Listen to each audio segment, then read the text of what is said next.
So we're back in regular session. Let's just take a roll call to reestablish quorum and make sure that we can proceed here. So there's no question here. Roll call is Rory Caulfield's present. Ben Carroll present. Mike Spady present. Okay, very good. So let's proceed with due haste at this point. First up is 4 Wilson Drive. This is a request for determination of applicability to install a construction exit for septic repair. And so George Collins.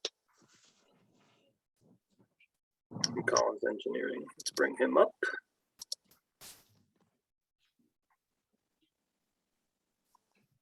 He's on his way.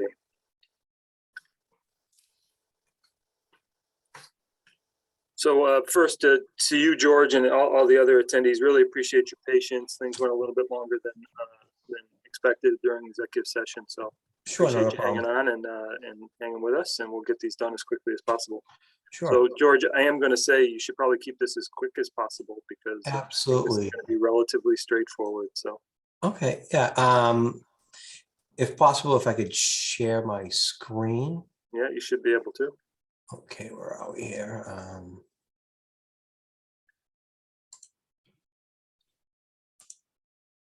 There you go. Okay, just gonna zoom out a little bit here. Not too much. So, so this is a request for determination of applicability for 4 Wilson Drive associated with a septic upgrade. The entire septic system is completely outside of conservation jurisdiction. The reason why we're applying is strictly for site access. There's just a little portion of the project right in this vicinity that is within conservation jurisdiction. I do have a crushed stone tracking pad proposed. I have catch basin silt sacks proposed. I do have a work limit proposed, dewatering, all of our standard mitigation items. Okay. So that's pretty much it. Jennifer, anything? I was going to mention this plan has actually been updated. So there's a revised version of this where the top wetland is actually an isolated. Oh, I'm sorry. Is at the bottom one. I think it's the top one is the isolated one. And then there are notes about the construction exit and the size stone that's been revised. Otherwise, Okay. there are no other comments on this. It's just RDA under the local bylaw. And I Any apologize. comments? I just brought up the wrong PDF, so I apologize for that. Look, Jennifer's got the right one, so we're all good. Any questions from the commission? Any public comment for Wilson Drive? Raise your hand and put a note in the chat box. I'll recognize you. Seeing none, I assume you want to close? Yes, please. Make a motion to close the hearing for 4 Wilson Drive. 82nd.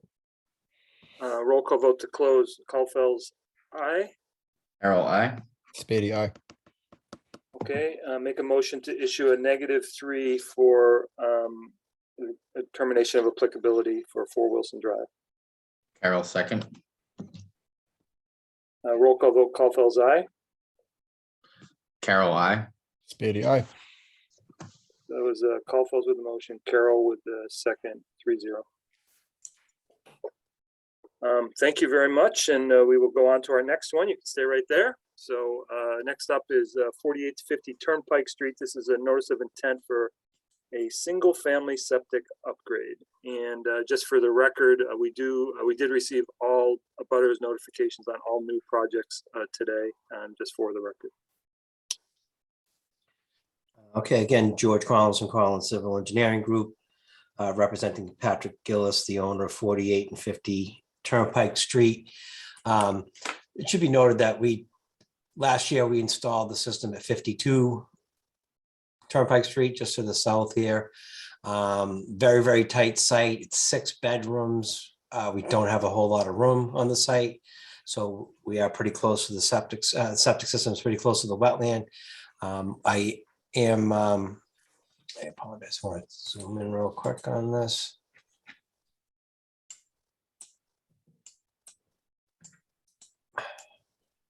There you go. I'm proposing a 12-inch composting silt sock. I felt that the 8-inch might not be quite sufficient enough. Jen contacted me about proposing some slope stability, especially during the winter, if we do work during the winter in this vicinity. I have conservation posts proposed. One thing, and I apologize, and then the dark dash line, that's the proposed erosion control. I did have to request a Board of Health variance for this particular project. I won't bore you with the details unless you want those details, but this evening I received that Board of Health variance. There's two variances that I requested concurrently, which required a Board of Health variance and a butter notification. I had that meeting tonight at 5 o'clock with the Board of Health, and they approved that request. And just a very small lot with a big septic system. I'd be more than happy to answer any questions anybody may have. Jennifer? George, maybe just mention about how it meets Title V if you're closer than 50 feet to the wetland. Well, that was what we went to that's what we got a Variance. variance for. We are Title V requires 19 feet to the wetland, and we are only 19 feet to the wetland. The variance that we requested was to allow that concurrently with a water table separation reduction from 5 feet to 4 feet. Okay. That's what the variance was this evening. One substantial thing from a Board of Health and Conservation standpoint is this is not in a water protection district. It's not in a Zone 2 drinking water protection district. It's just so much going on here. 10 pounds of in a 5-pound bag. And so that's why we went that route. Okay, and Anything for else, us, Jen? we just have waivers for bordering vegetated wetland and for the buffer zone. So we'll just have to make sure that, so from my perspective, the waiver requirements have been met and we can include that in our decision, but I think that there obviously is no alternatives, and the public interest is being met by an upgraded septic system, and I don't believe there's any significant adverse impact to the wetland resources. So just from my perspective, the question that I have here is that you've got about we're upgrading. This is a big mounded system, right? And it's about how many feet? 5 feet? 6 5 feet out of the ground. Yeah. How is that gonna impact against the house portion? I can see how we're grading it away from the sides in the back, but is there a wall around this system? Yeah, there's a wall that goes around the entire system like this. Yeah. And right here, there's a swale between the house and so I did specifically take that into consideration. There's this area here that would be susceptible to collecting water, so I have a swale proposed to wrap around that way. The general topography makes surface water go from this direction to that direction, from southwest to northeast. So I figured we're having this great big mound, so we're proposing this swale here that as long as the contractor builds it properly, we shouldn't be trapping any water between the house and the system. Okay, that was my only concern. Any other questions from the commission? And for me, Any public comment for 48 to 50 Turnpike Street? Raise your hand or put a note in the Q&A chat box. Seeing none, I assume you want to close, George? Yes, please. Motion to close 48 to 50 Turnpike Street. Carol second. Roll call vote, Caulfield's aye. Carol, I. Spady, aye. Any further deliberation from us at all? We good on this? Make a motion to issue a permit for work and order and conditions noticing, noting that the waiver requirements have been met for 48 to 50 Turnpike Street. Spady, second. Roll call vote, Caulfield's aye. Carol, I. Spady, aye. Caulfield's with the motion, Spady a second, 3-0. Thank you. Thank you. I think that's about it. Thanks. Very good. Thanks. Okay, so next up is 91 Union Street. I don't know who's, I assume Mike Toohill. Mhm. Maybe Mike can tell Damien. us who else. Damien, maybe Chris. Damien's raised his hand, so let's promote him. And Chris Iannuzzi, is that who? Thanks.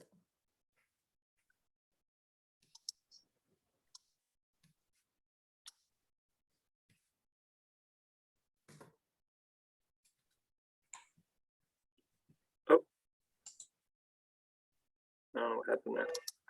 Try again.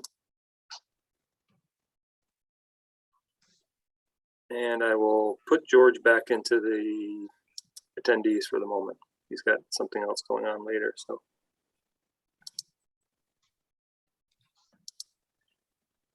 Okay, so Mike, Chris, Damien, is there anybody else I need? I think that's it. Perfect. Good to see you again, Mike. Good to see you. It's Mike Toohill from Conoco Engineers and Scientists.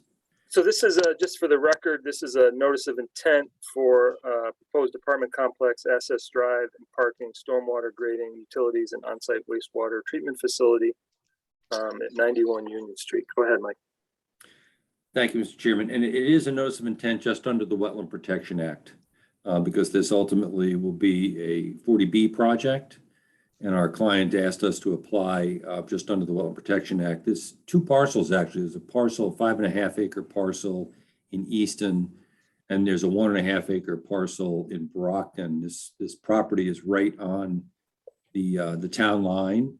It's the old Benson Concrete Products site, fairly degraded site. There's also an overhead power line easement running through the site. The proposal is to build a project that is a 40B, and it's going to consist of 2 3-story colonial style apartment buildings with a total of 108 units, parking for 144 vehicles, and a community building. So it's going to be 51 bedroom units, 46 2-bedroom units, 12 3-bedroom units. And at the outset, I want to say the purpose tonight for us anyway is to just give the commission an overview of this project. Obviously elicit questions from the commission. We've been working with Jennifer and in Brockton with Megan Shave as well. There are other permits that we're applying for, including a groundwater discharge permit. And so there are some design issues that the peer reviewers for both Brockton and Easton, Beta Engineering, has given us some comments, and we have some design changes to be made based on those comments and based on things that we've talked to Jennifer about over the past couple of weeks. So we want to give you an overview of the project and start the discussion on the project. And then the intent will be to continue, hopefully to the next meeting, if we can. Okay. Okay. Would you like me to bring up some plans, Mr. Chairman? Would that be That'd be great. helpful? Yeah, perfect. Yep. Okay.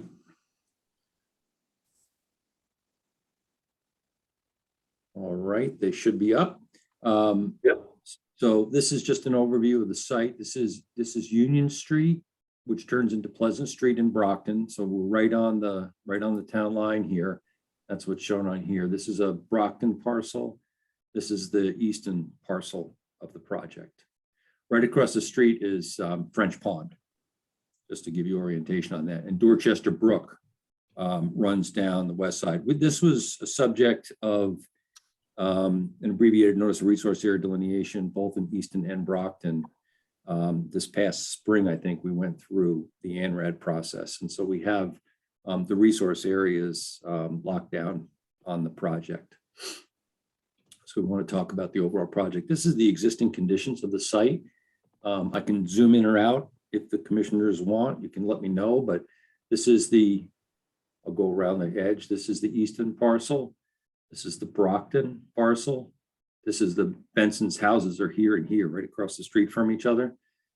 So these are the buildings and the development that is already on the site. We have Dorchester Brook is down here where my hand is at the bottom of the screen. It's off the side of the screen. So we have the riverfront area. That's what this is for Dorchester Brook. So this part of the site is in riverfront. French Pond is across the street. And so at the existing entrance and the proposed, it's going to be the proposed entrance as well. There's a buffer zone for French Pond, which is across the street. We have wetlands on the east side, on the Brockton side, here and here. And so we have a buffer zone that extends into Easton. Actually, this wetland here extends a bit into Easton, but we have a buffer zone that extends into Easton on the east side of the site. And we have a wetland on the south side of the site. And so we have a buffer zone that extends into the project site on the south. So we've got wetlands to the east, south, and west, and the pond up to the north. Test pits, we can skip over that. This is the site plan for the development. So this is where the existing road is. I can go back to the existing conditions. The existing entrance road is right here. So the proposed is also in the same location. So it's proposed to bring in an entrance road off Union Street. Here's the town line up here. So this is Pleasant, this is Union. And bring it into the parking area that surrounds the buildings. It's building here, and a community center. Parking in between. This gets rather busy as we get into these further plans. This is the grading and drainage plan. So this is also going to show some of the drainage attributes. Right now, we have an infiltration basin on this side of the site, which is mostly in Brockton, but it's obviously serving the development, which is primarily Easton. This is one of the elements that's probably going to change because we're getting comments back from the DEP and the peer reviewer about the distance from the outside edge of the berm that contains the basin to the wetlands not being adequate. So this system is likely to change, and it's likely to change into an underground infiltration system, which would be able to pull it away. We can't make this side slope any smaller. If we make the side slope any smaller, the whole basin gets to be too small. It just doesn't work. So we're thinking we have to go, and Damien is on the line. Damien is the project engineer, and Chris Ianuzzo is also on the line. Actually, Lori is here too. I'm just kind of listening for right now. So if she texts me and says, let me in, I'll let you know. We have infiltration systems here and here on the site. Go down a little further. This shows also the proposal is to put in it's a treatment system, a wastewater treatment system with a groundwater infiltration bed, not completely dissimilar to a septic system, except this contains tertiary treatment. It contains nitrogen treatment, so it's actually a treatment system as opposed to a septic system.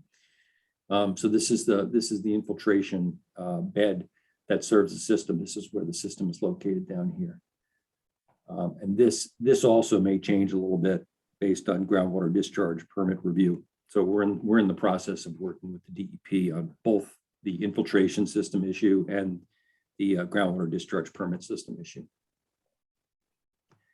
And then the rest of the sheets are details. I know I went over it quickly just to give you a quick overview. If there are particular things, Mr. Chairman, you want me to talk about on this project, I'd be happy to. I know you got a bit of a late start today and you got a big agenda, so I think I'll let you ask questions. Jennifer, you want to give us a little bit of insight here? You're on mute, yeah. There you go. So the rest of us. Yes, just as Mike said, it's a comprehensive permit. So the question about whether any of the bylaw applies goes to the zoning board. So they do have a letter from the Conservation Commission about the requested waivers. We submitted a letter to Mike and his team with my comments on the notice of intent application. And we had a meeting last week to go over all of those comments. So we know that they're going to be supplying some additional information to us. I think the bigger things were the infiltration basin that Mike has already mentioned, and perhaps just that wetland G area and the proximity to the wetland This down here. as the major concerns for me, but those are all things that Mike and his team are planning to address before the next meeting. So how close is it to that wetland G there, Mike? Well, it's within the 25, it's within 25 feet. This is a 25 foot, 50 foot. So we've got a corner of it in the 25 feet. But one of the things that I want the commission, I don't know whether the commissioners have been out to the site. I know Jennifer has at some point been out to the site. You'll be shocked to know that I've been out to the site. You have been out to the site. Awesome. Good. Then what I'm going to show you is not going to be news to you. So I have a little slideshow for you if you want. Oh, I've seen those concrete stacks. Yeah, Have you seen those? yeah. So this is the riverfront side. I'll kind of step through it. We have previously developed riverfront. We have quote undeveloped but highly disturbed riverfront. And then we have some areas that are truly riverfront. So we're in the process of putting together graphics and tables to break that all down. We had some preliminary numbers in the notice of intent, but it was based on survey, and survey didn't pick up things like, an area that had complete gravel cover and had no soil. Well, that's considered under the Wetland Protection Act as previously developed. And so we didn't take credit for that as previously developed. So we're in the process of redoing those graphics and those numbers, which we will bring to you the next time. I don't have them tonight. I apologize. Sure. So that's the riverfront. This is more of the riverfront area. It's highly, this building is right in the riverfront. There's some, there's areas that have a lot of invasives and things, but there's soil in here. And then there are other areas where, a lot of the soil is actually missing over by some of these buildings.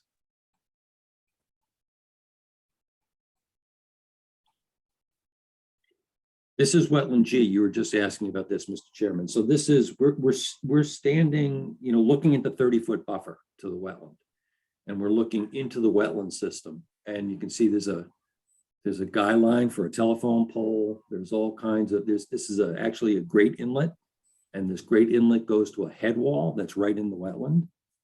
So this is all coming out as part of this project. So this area in here will become landscaped area and can serve as an actual buffer to the wetland. We're going to remove all this junk that's in this buffer zone.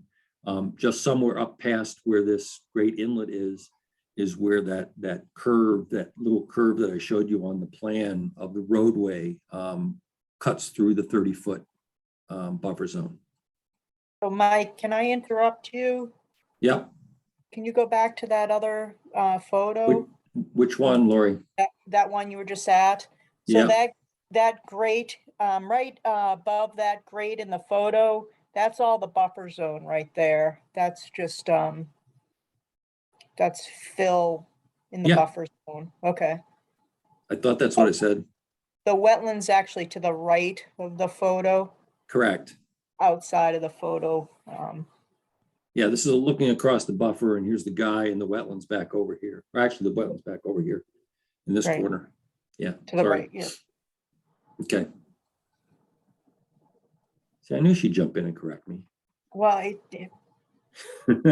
Anyway, this is Lori standing in the buffer zone out here on the site when we're doing some measurements. This again, this is wetland G. Some of it, Mr. Chairman, is there's brush piles and things, but some of it's not too bad as compared to other parts of it. So I think the long story short, here's a lot of material. And this is right up against the wetland in here. There's some down trees and stuff, which is not a big deal. So it's a fairly highly disturbed buffer zone in part.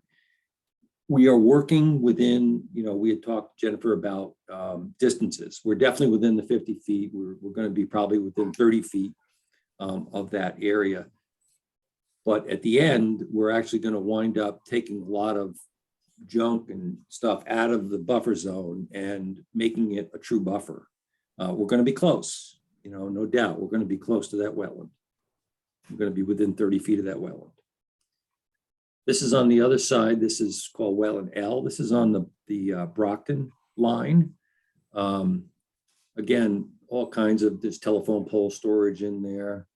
There's actually pavement right in there. The wetland is right. You can see the wetland flags. The wetland's right here. This is paved right up almost to the wetland area. A lot of this is going to be removed, and especially as part of doing the underground infiltration as opposed to the infiltration basin, which actually is a little bit further south from where this photo is being taken. Again, some of the buffer there is not too bad. So it's kind of a mixed bag on the site. The site is highly disturbed, most of the site. Go ahead. Yeah, no, I sorry. agree. It's very disturbed, and you can tell it's been used very much as a industrial area, concrete manufacturer. So the buildings aren't even in very good shape anymore. So just a couple of questions here. So there's retaining walls on the plan. How high are those retaining walls meant to be? Are they surrounding the back part of the property? I mean, the property is fairly level, after you go down the initial slope. So how much are those retaining walls? Are you planning on putting fill in? I didn't get to see too much of I know there was a grading plan in there. Yeah. And I'm just trying to sort of understand the expectation there in the plan. There's going to be fill on the site to bring the site up. I'm going to let Damien speak to the level of fill and the retaining walls on the site because he's the design engineer for the site. Okay. Damien, you're on mute. There you go. All right. Can barely hear you, Damien. Can you hear me better now? Is any more better? I have to hold the microphone up, sorry. Can't hear you too well. That's pretty difficult. I'm sorry. Like previously, this microphone, I guess it's not registering as well. Is everybody it's else not having gonna trouble work. hearing him? Yeah. I'm having a hard time hearing them, but I'm making them out. I don't know if we want to give it a shot. Yeah, I'm in the same boat. All right. I mean, I can try and shout into it the best I can if that works for everybody. So what we're looking at that back retaining wall, towards its back, we got, approximately 10 feet, roughly at those highest locations.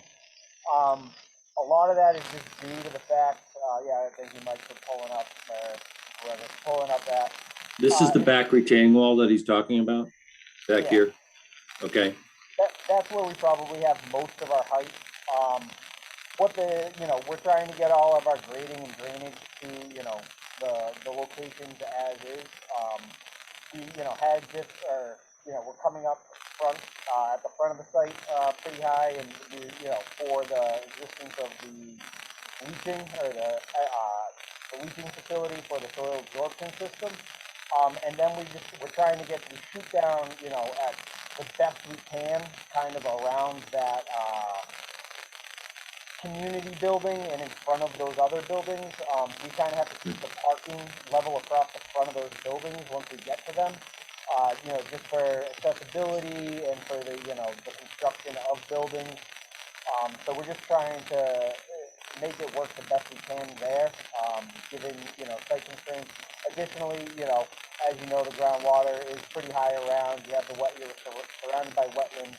So, making sure we have the appropriate separations for infiltration and all of those measures. We end up bringing the retaining wall up, but, for our client, we're trying to keep it as low as possible for everybody. Again, it's a disturbed site. I know retaining walls aren't, So just for the purposes of a public hearing here, I think we probably sort of exceeded our acceptability of not being able to hear enough of what's going on.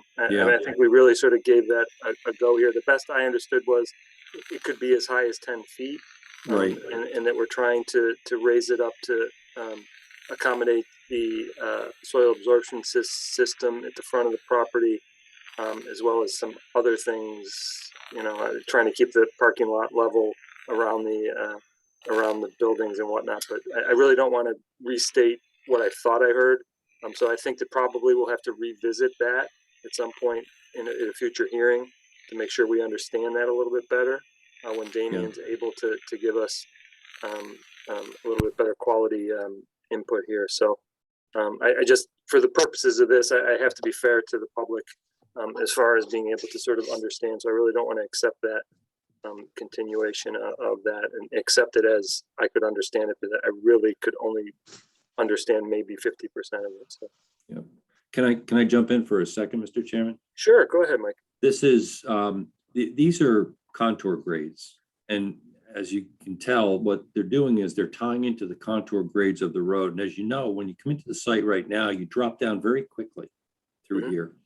So the purpose here is to bring this area up almost to grade with the roadway. And you can see that the result of that is you see this tight contours over here, this slope. This is a down slope going back down to the native grades that are down here. That's why they tie in at the bottom. So there's, you know, there's 5-8 feet of fill up in here, which then tapers off down here. And because of that, as Damien was describing, is this road going around by the community center. There's going to be a wall along here as well, because again, you're 5 to 8 feet higher than the grades below you. And as you come around the back of the site, I think you're 8 to 10 feet higher in some of these areas back here. So there's a significant amount of fill that's going to be brought in to bring the whole site up, to make the soil absorption system work, make the drainage work, make it so that you're not climbing a hill to get out of here, so that your roadway coming out is at a much better grade than the existing driveway that goes down into the site. So is that grading going right up against the wetland line there? Up here? Yeah. Yeah, this grading is going right up to the wetland L. Okay. Which is also something that we've talked about with Jennifer and with Megan, and I believe this is probably going to change. We don't have the change yet, but just to let you know, there are going to be changes over here. There may be some change back here by G. There's going to be some changes over here by the soil absorption system. But you're right. It goes in, and matter of fact, these lines here, you know, get pretty close to the wetland line there. This, we talked about this before, this retaining wall back here gets fairly close to the wetland back here. Okay. I mean, I think that those are going to be, obviously those are even under the Wetland Protection Act, this, you know, this stuff is pretty tight. So Yes. any comments from the commissioner before I go to public comment on this? Mike, if I may interject for a second, Sure. there are callouts on that plan that indicate the top of wall and bottom of wall elevation. If you look closely Yeah, I'd have along to the zoom wall, in. Okay. just to give you an idea of the height of the walls on the south side and the east side. Okay. Great. Just as a point of information here, when we go to public comment here, I'm going to ask that the public, you know, maintain the comments related to the wetlands and the wetland resources here.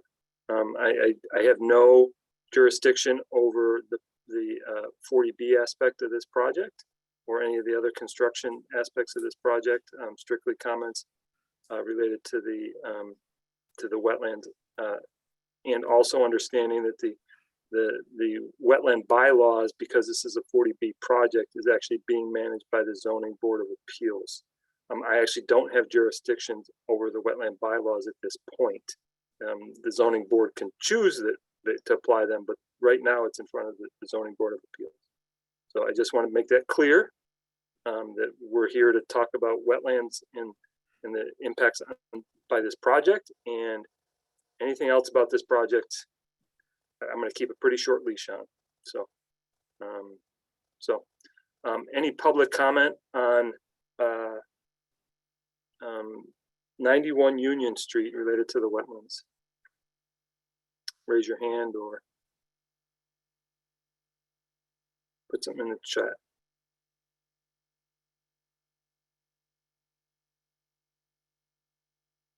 That could be a first, Mike. I'm not complaining. Okay, so seeing there's no public comment, you want to continue to January 24th. Jennifer, is that enough time for this? It depends on how quickly they're going to have their revised documents into us. With Monday being a holiday, we would really need them on Friday for that to be a week before the hearing. So, so we'd really be looking for that by the 14th, Mike. Okay, Okay, so Mike's saying okay to that. if we can do that, and then, you know, if we need to continue, I'll certainly let Jennifer and Tish know. Okay. So let's make a motion to continue to January 24th. Carol, second. Roll call vote, Caulfield's aye. Carol, I. Beatty, aye. So motion to continue, Caulfield's the motion, Carol with the second, 3-0. Thank you. Okay, Mike. Thank and the you. group, appreciate it. Maybe next time we can get Damien so we can hear him. So Okay. Thanks a lot. bye-bye. I'm gonna bring up George Collins again. Next up is 6 Cedar Drive.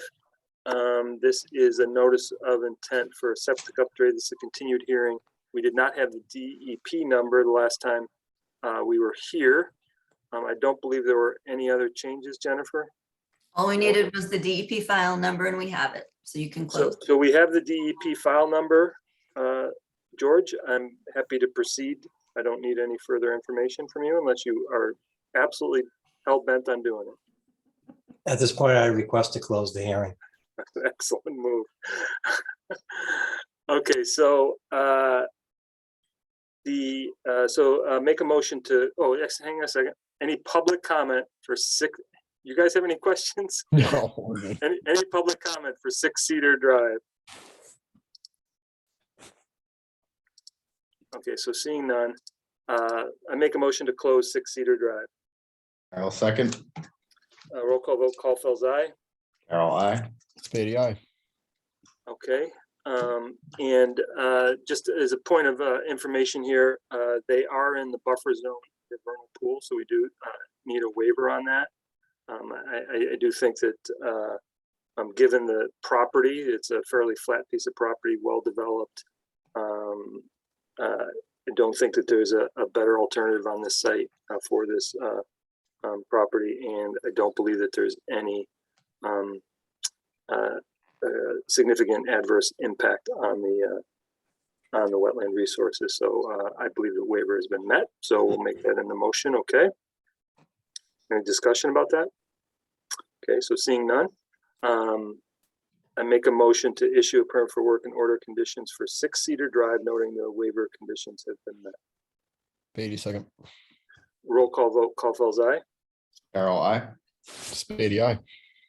That was Caulfield's and Spady with the second, 3-0.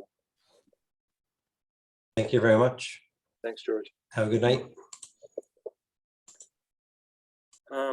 Next up is the Foundry Street New Pond Spillway, the dam tree removal. What do I need to bring up, Jennifer? Nobody, we were only waiting for a file number for this project as well, so it's ready to close. Okay, so I know there's some abutters, so I will. Do you guys have any comments or questions? There is one. Yep. I'm just asking us if we have any before we get to the public. So we're good. So I'm going to recognize Dr. Mazurki.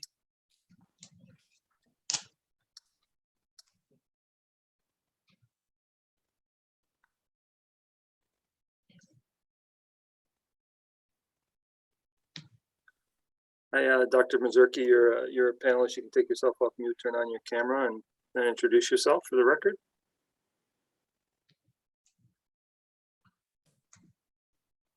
Sorry about that. I'm a bit of a Luddite. I'm Dr. Mazurki. I'm one of the abutters at 1 New Pond Way. So my concerns really just our ability, access for our driveway as we, go out onto Foundry Street with the bucket trucks coming up and things like that. I just want to make sure that there is like a plan for if an emergency vehicle needs to get up, what the plans are for things like delivery trucks, oil delivery, that kind of thing. I just wanted to know how that's going to work. So I think are we concerned about unexpected occurrences now? I think we addressed sort of the routine everyday ones last time. Well, we talked about us getting in and out, and, Yep. and us having notice, things like oil delivery and UPS deliveries. We don't have control over exactly when those are coming. And then there's also just a concern. There's several people on the street who are very advanced in age and have some pretty significant health issues. And just the concern about emergency vehicles getting to them, getting them out, rapidly if a medical emergency occurred, that sort of thing. I mean, because the way it was described to us, there's going to be a period of time where there's a bucket truck on our shared driveway, and as Mrs. Higgins brought up, that's our only means of egress. We have no other. I think we've got that portion of it. So let me just. I think too, just to interrupt, I think when they're in the bucket truck doing the limbing of the trees, that's not a very prolonged period of time. That's not like a job that takes, like, that bucket truck's not gonna be sitting there for hours and hours and on end. They limit, they do the trees, they get the bucket truck out of there because they get the rest of the stuff done with their hand saws. So I just say, I don't think it's gonna crowd out like significant amount of time. So Jennifer, do we have confidence that the DPW could move a truck relatively quickly, let's say within 5 minutes if it came to it? I mean, they could stop the tree work and move the trucks, right? I mean, They The guy in did the bucket at the has a last chance. meeting, they would do that, yeah. so So we have a ironclad guarantee that they can move the truck in the event of an emergency. So I'm not going to make that a condition of this, but I do believe that the town has made the agreement that they would move the bucket truck for urgent issues such as you're describing, for emergency vehicles and whatnot. Oil delivery, if the guy had to wait 15 minutes to get up there, I think that's probably reasonable. The UPS truck, I think that's probably something that we'll have to sort of deal with. But I think that urgent emergency issues require an urgent response by DPW. Okay, so there's if I'm understanding you correctly, there's no actual plan in place. It's just sort of more, we're going to figure this out if it happens. Is that the case? What are we planning for? Because I think we're planning for emergency vehicles to show up, and I mean, So you asking for us to ask the DPW to put together a written plan for if No, I just want to make sure that if something happens, people are thinking, okay, this is how we're going to deal with it. Because I can't stress enough, during the time that truck's there, I mean, with all due respect to the committee member who was like, it's not going to be very long, you're also not trapped on the other side of that. Okay, it's not going to inconvenience you at all. But for us, I mean, we understand the need of having the work done. I'm just asking that, I just want to make sure that there's an understanding that we have no other options to get out of there.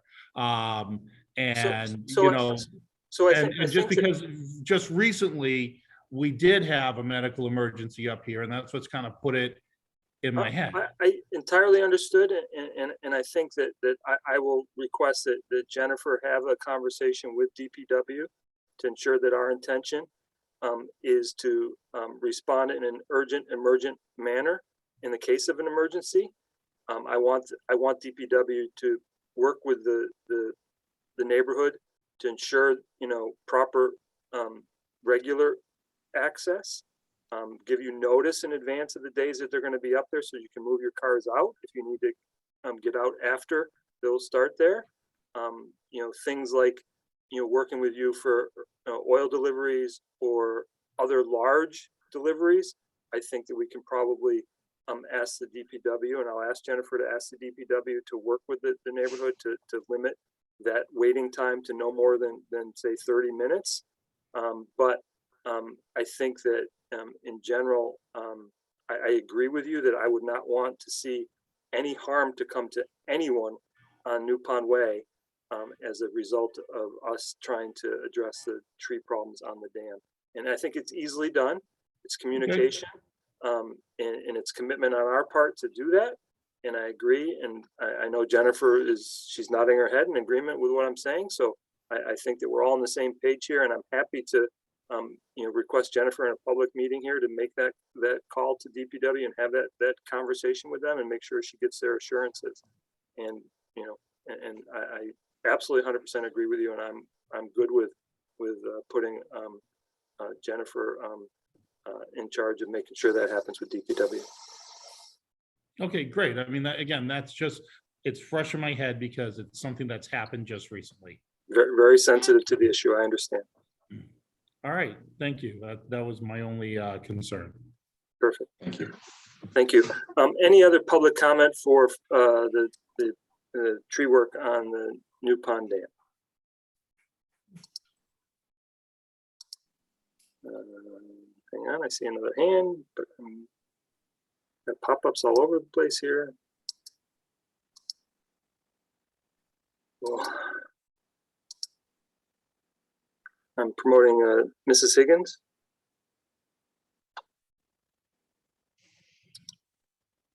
Mrs. Higgins, you're live now. You can unmute yourself, turn on your camera, and just introduce yourself for the record, please.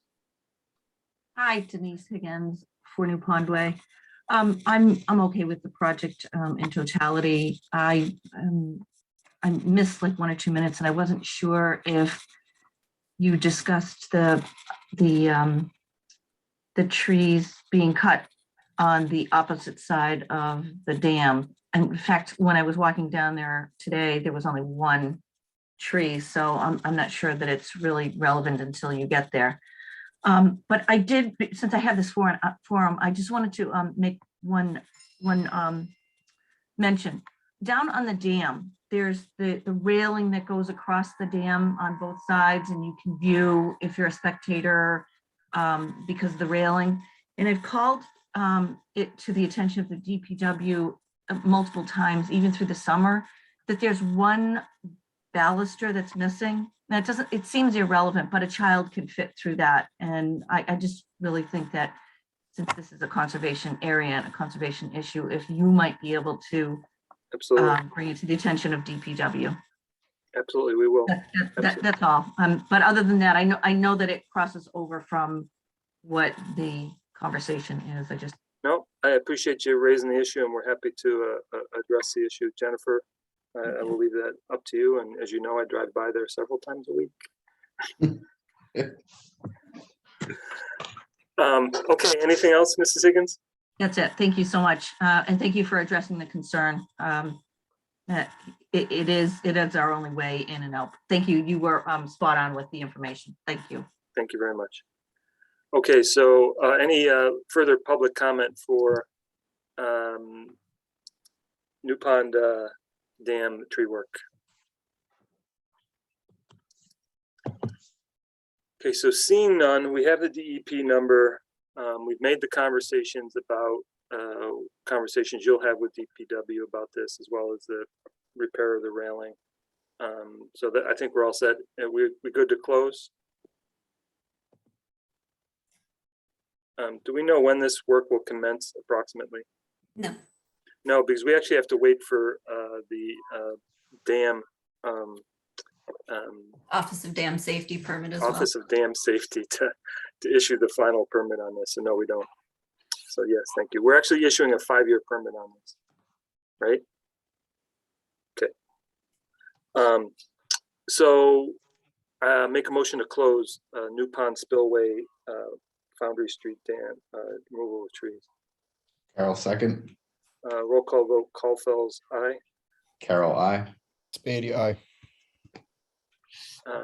Okay, great. And so now we want to issue a notice of intent, a 5-year notice of intent for New Pond Spillway, Foundry Street, removal of trees. With a permit, issue of permit for work and order of conditions. Carol, second. Roll call vote, Caulfield's aye. Carol, I. Spady, aye. So only because Carol was louder than Spadia, he gets a second. Mike, we gotta Sound work that this out. quiet. So next up is 507 Foundry Street. This is a continuation, although we haven't heard a presentation yet on this. This is a notice of intent for renovating a parking area, retrofit entrance, repave, and connect to public sewer at 507 Foundry Street. And who am I bringing up here? This is, I just brought Michelle Grenier up, but I'm not sure if that worked. Try it again.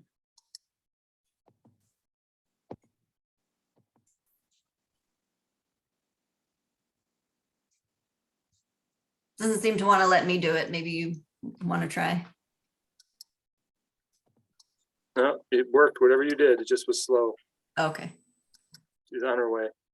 There she is. Okay, Michelle,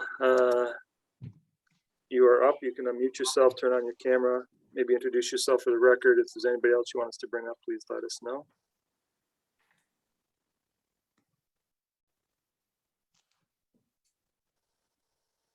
Can you hear me now? We can, Yes. yeah. But I can't hear you. How's that?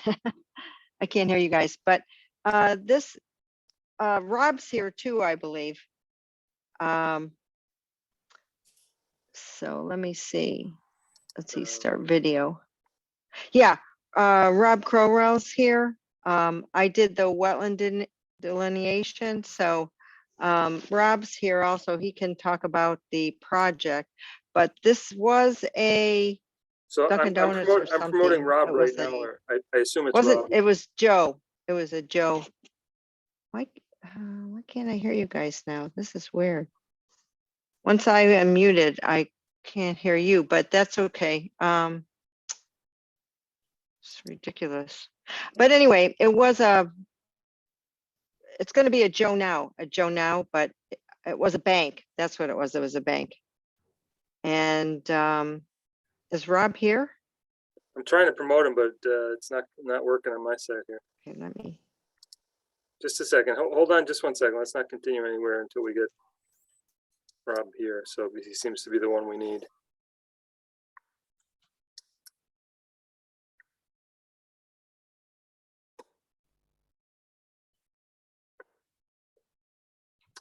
There we go.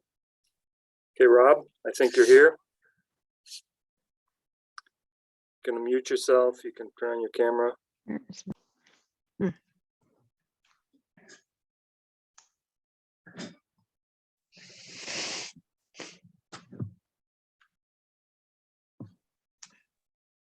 Okay, can you hear me now?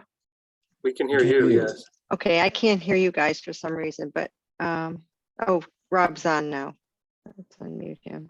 Just I need He has Rob to unmute and himself, turn though. on. There we go. There We he got goes. unmute for Rob.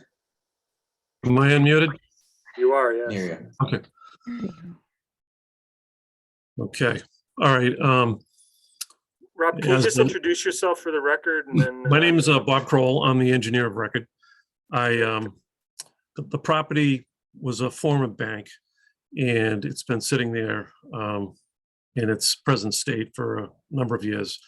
What we're proposing is to basically leave what's out there now, the existing parking and paved area, and we're not increasing any impervious area.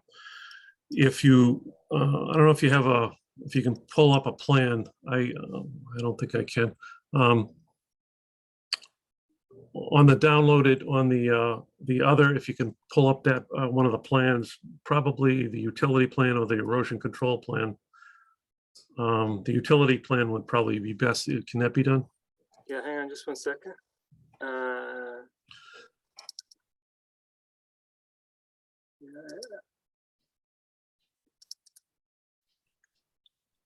Yeah, that's okay. All right. This is the sediment and erosion control. I have a different, Yeah. I think I might have the There's- utility plan. There you go. I knew I had them both. Okay. All right.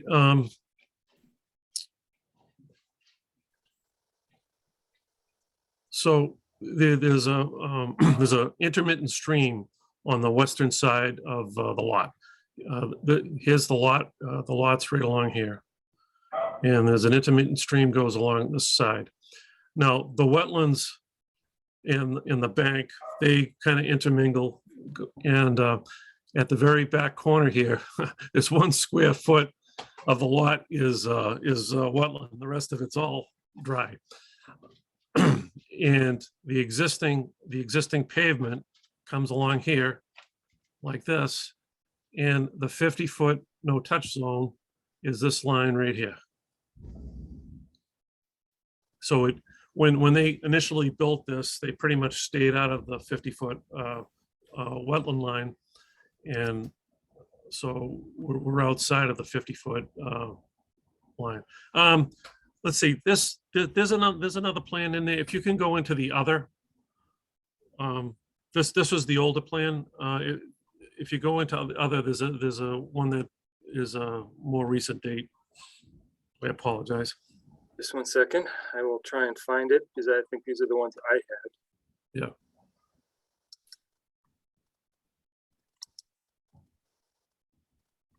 Just give me 1 second. Okay.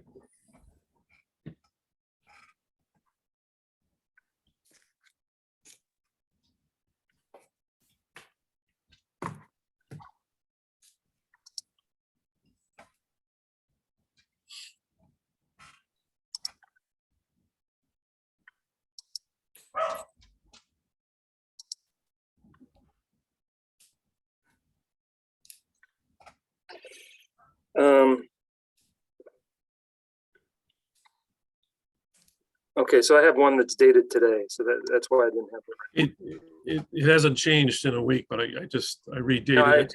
it was uploaded today, whatever it was. This is Yes, yeah. so hang on just 1 second.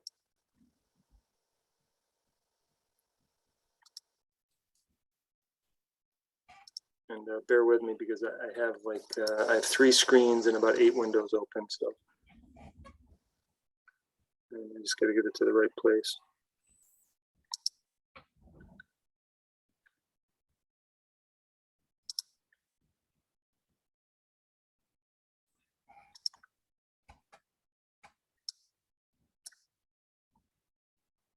Okay, I'll share my screen again. I hope.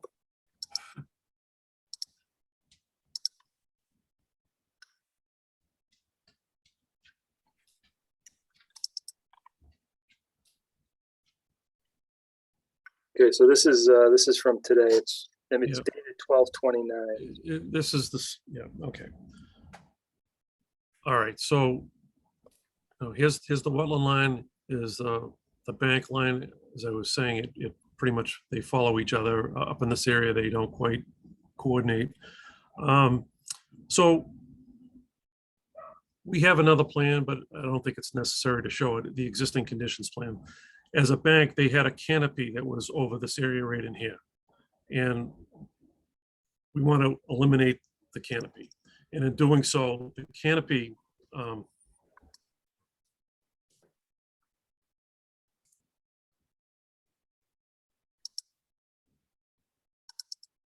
Did I lose somebody?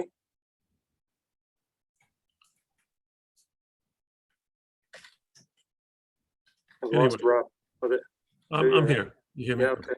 Okay, so anyway, there's a canopy that sits out over here. And we want to eliminate that. And so when people come into the lot, they're going to be driving in this way. They're going to go around. They want a cup of coffee. It's going to be a coffee shop. They're going to come in through here. They'll put their order in at this area, pick it up, and then they can drive out. And then the other thing that we're doing is we're adding a little ATM right here. So they'll drive through, get their money, and then they can drive out. And then there's another lane that you can just avoid all of that and just drive around. There's some parking over in this area here. There's handicap spots, and there's some parking back in here. And so this area back here, let's see. So when you say back here, just to understand, we can't see because I'm the one sharing it. So you need to give us sort of a reference of what you're speaking about. So Okay, the back of the lot, there's parking areas in the back. yeah, Okay, so there's parking there, and there's parking on the side. There's parking directly behind the building. And so basically what we're going to be doing is restriping everything. So the way it was, the parking area before is going to be, we'll blacken the whole lot and we'll restripe it to accommodate what we're trying to do here. But we're not adding any new pavement. What we will be doing, eliminating the canopy right on the front right side. There's a stairway that we're going to redo, and there's a ramp, and it'll lead to where the two parking handicap parking spots are. So that has to be done. And then in the back of the building, we're doing a new ramp system back there also. And this is to meet the ADA requirements to support, for handicap access. And so that's what we're doing. There used to be a septic system behind the building. We're going to abandon that in place, and we're going to be hooking up into the sewer. A couple of years back, the sewer ran down the street, and there is a stub, and the stub luckily falls just outside of the 50-foot no touch zone. So we'll be able to connect into that. So basically, we're going to, the building will come out. There'll be a grease trap, and then it'll hook into a manhole down towards the street, and the sanitary line will go directly from the building to the manhole, and then it will cut across the driveway, and it will connect into the sewer stub that was left out there a few years ago. I spoke with the engineering department, and the stub is about 6.5 feet below grade. And so the grades that I have shown on at the manholes down here, it all works. So that's what we're trying to do. And again, we're not adding any new impervious area. We're just working with what we have. On the building, they're going to put in some new windows and clean up the roof and stuff like that, but we're not doing anything else. They're already, go ahead. Do you have a DEP file number yet? I just looked at it, and it wasn't on there, so I'll have to follow up with that. Yeah, have you sent this whole package to DEP? Yes, we have, yeah. Okay, all right, so we are not able to close until we have a DEP file number. Okay. Is there anything else that you wanted to add? You went over that pretty well. Just the one thing I just wanted to just add is that there already is wattles are along the edge of pavement and we put suspenders on it too. We also have a filter fabric, a silt fence along it too. So they're all ready to go. So that's it, I guess, unless you have any other questions. Jennifer, you got any comments for us? Just that we need a DEP file number.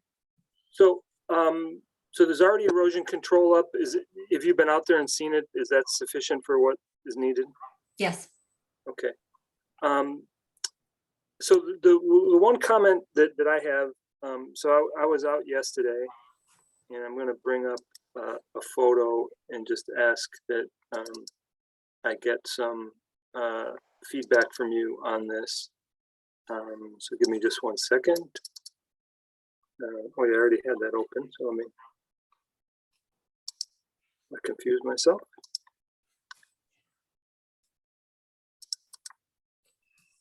So this is that stream. This is the stream we were talking about. This is the stream that we have the buffer vegetated wetlands next to, as well as the riverfront area. This material here, this orange material, this is about, just to give you a location, this is about 15 feet south of wetland flag 3A.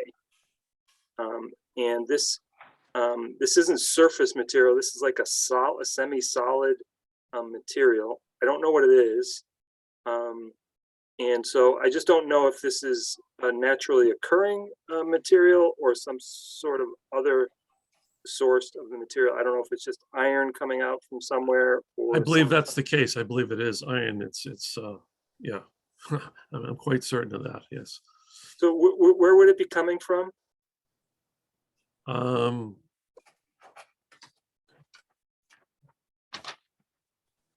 Let me see. There's along flag 3. So it's about the back corner of it's about straight off of the back corner of the building. Okay. So I'd like someone to take a look at it and give me some sort of explanation of what's going on here. Okay. Make sure that there isn't something unknown happening either with the septic system or with something else that could be causing this to drain in here. I just don't know what it could possibly be. So Yeah, it wouldn't be the septic system, but I'm trying to understand what it could possibly be. That's okay. all. All right. I don't have an answer for you. I'm asking you to provide comment maybe at our next meeting. You've gone out and looked at it, and your expert has looked at it and said it is X, Y, Z, whatever it is. So I've raised the issue. I wasn't alarmed when I saw it yesterday, but it did cause me enough concern to send a photo this morning. So Okay. Very good. So I'm just going to ask you to give me some comment, take a look at it, and give me some feedback on it. Okay. Very good. Any public comment for 507 Foundry Street? Just raise your hand. Give me a little shout in the chat box or Q&A box, and I will recognize you. And seeing none, so we're going to continue since we don't have a DEP number. I think from my standpoint, anybody else have any questions about it? I had no further questions. I mean, this is obviously a big paved lot, right? Currently, and I think they're not making it certainly any worse. And certainly connecting to the sewer is obviously a good thing here. And they seem to have done what they need to do there, and making some improvements to the building and taking down the canopy is obviously going to help aesthetically. So I make a motion to continue to January 24th. Carl second. Roll call vote. Caulfield's aye. Carol, I. Spady, aye. Thank you. Caulfield's Carol with the second. 3-0. We'll see you on the 24th. Okay. Thank you. Roy, can I request a 5-minute recess? Is that a motion? I guess we can make it a motion. Motion to take a 5-minute recess. Caulfield's with the second. Roll call vote. Carol, I. Yeah, Carol, aye. Spady, aye. Okay, we'll see you all at 8:31. I ask you to mute and turn off your cameras in the meantime. See you at 8:31.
Okay, so we are back.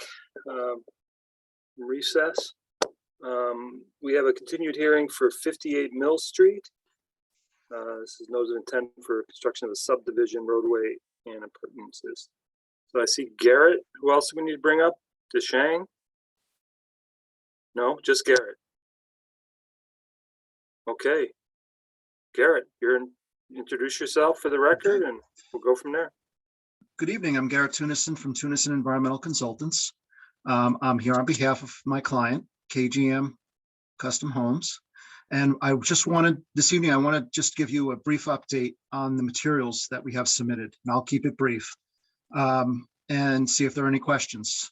I believe we still have one more question, something on the plan that needs to be modified, which is the plunge pool situation.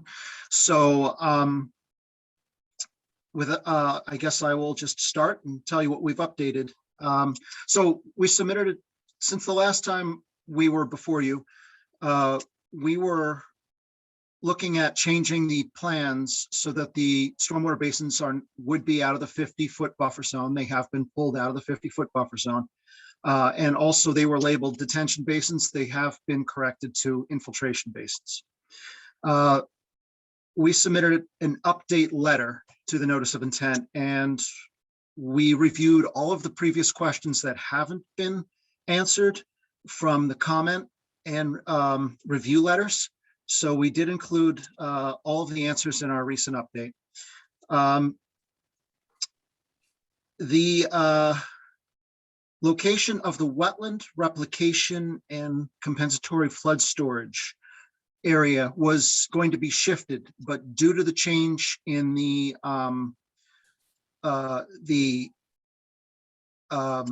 grading on the western side of the crossing, we were able to keep the wetland replication in that location. And we wanted to because there were less trees or shrubs in that area. So we weren't disturbing that much, wouldn't have to cut a lot of large trees. So that we did update. We put together a proper wetland replication plan that was that's under DEP wetland replication guidelines. And we also included several areas of ecological restoration in the uplands. And we included a stream creation for the area of the intermittent stream that's being daylighted from the culvert removal. So we included steps on how that was going to be done in there as well.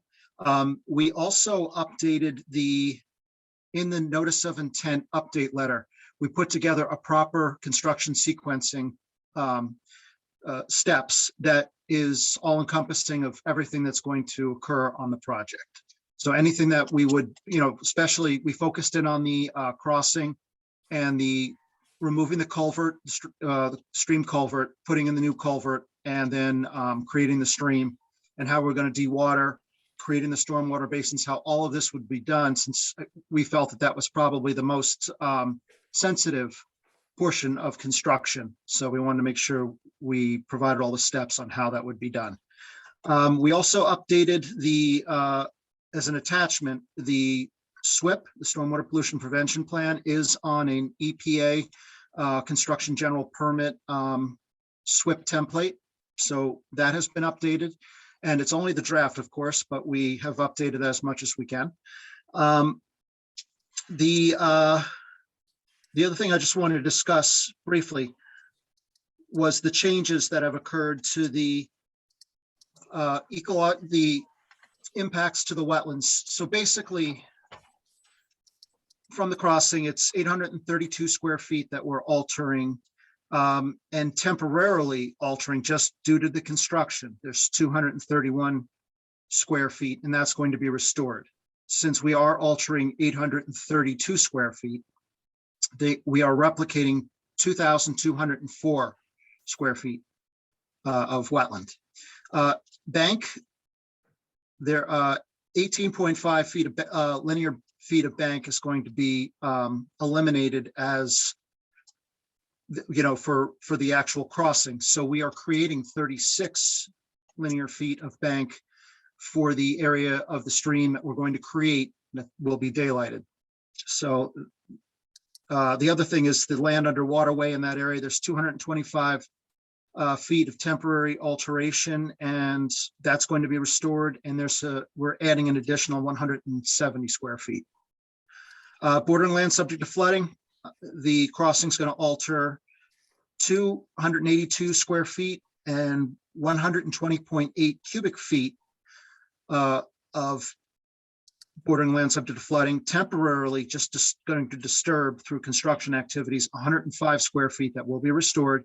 And due to the loss of the 282 square feet and 120 cubic feet of bordering land subject to flooding, we are proposing 1,911 square feet of compensatory flood storage and 975.62 cubic feet of compensatory storage.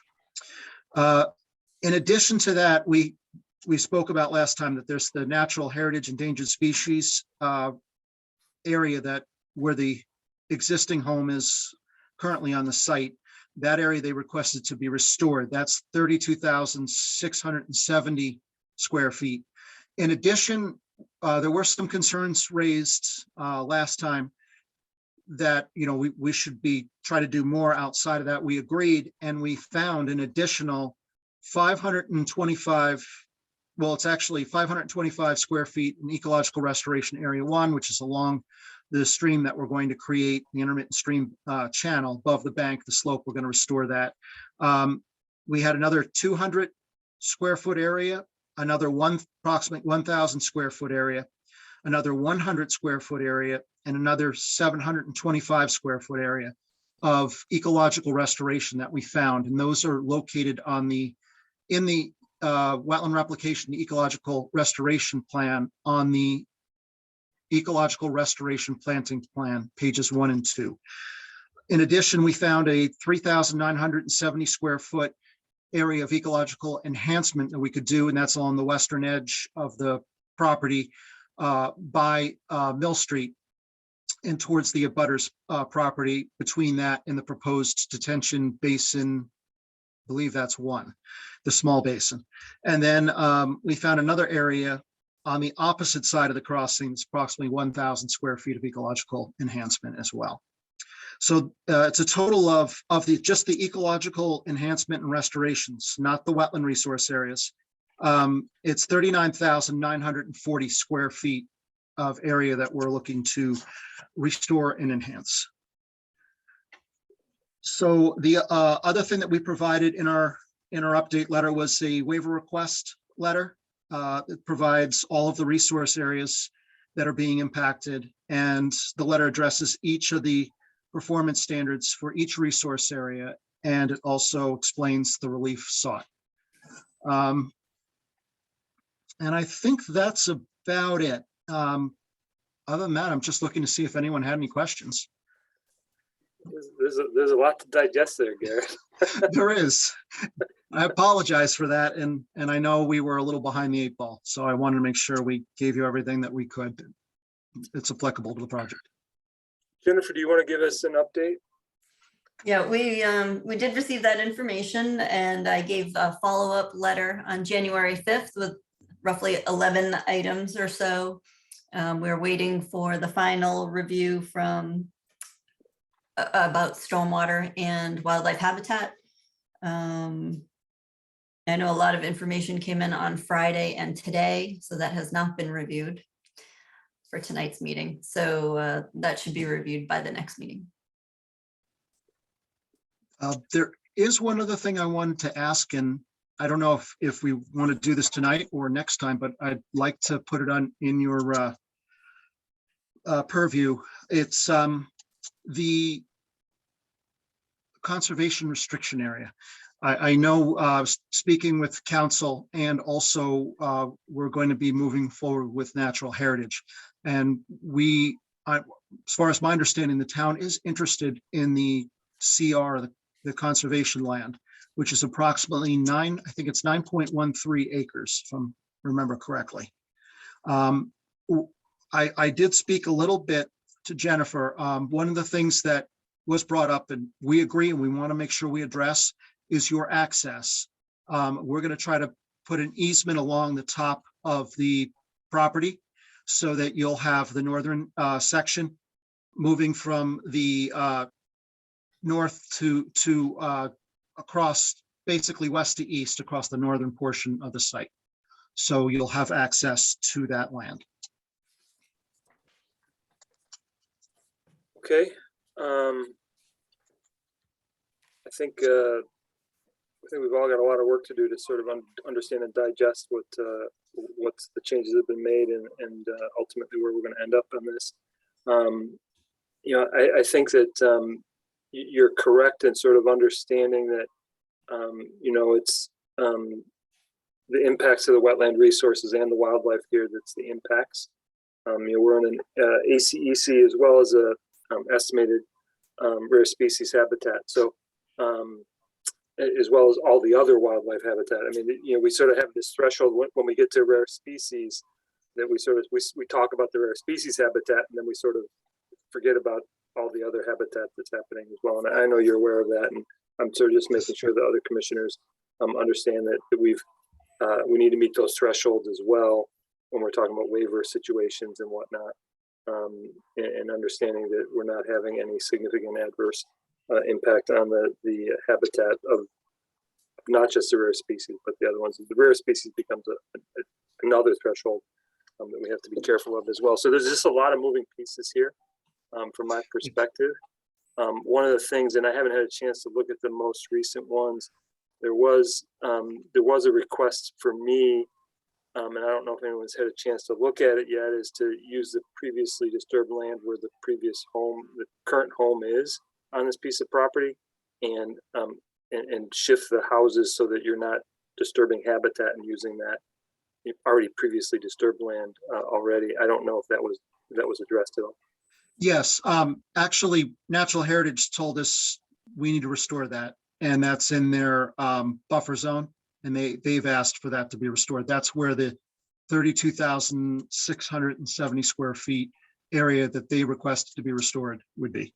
And it's it has to do with the radius from the ephemeral ponding area for the marbled salamander. Right. So that's fine. I mean, I'm just trying to make sure that we're not. Yes, and so I mean, if we're not going to make it, we're going to try and make it better than that. That's really what my whole intention was, is to, you know, and you know, with the marbled salamander, the migratory radius is pretty large. You know, so I mean, it's not the 200 feet we talk about from vernal pools. It's much larger. So, so I think from my standpoint, I think we've got to hear from the consultants on the stormwater and the wildlife, and make sure that we're doing the right things. We've got to, Jennifer, just make sure we've got everything we need on the conservation restriction. As you know, there's another big one across the street. So whatever we can do to sort of keep those things as connected as possible, that's great. I think that's it from me. Anybody else have any questions or comments? I would just wanted to mention that I know we talked about as far as the area and the habitat. So since our last discussion, in addition to the natural heritage restoration area, we found another 7,520 square feet of area that could be restored or enhanced. So we went back and we tried to do our homework and pull any other area we could restore out to do that. Okay. Yeah, no, thank you. I did note that it's the 39,000, 7,000 more than the 32 that we were talking about. So I do appreciate that. Anything else from the commission? I'm going to go to public comment on this. Any public comment? 58 Mill Street. Raise your hand or give me something in the chat box to recognize you.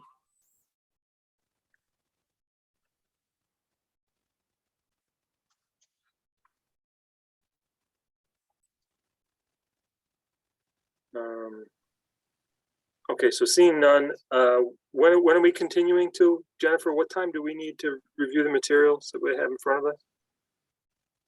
It was a lot of information, but I should be able to get to it before the next meeting. I'm not sure if LEC will have that finalized by then, but I know that they had started reviewing it today. Okay, so Do we want to put 124 on the calendar and then we'll go from there?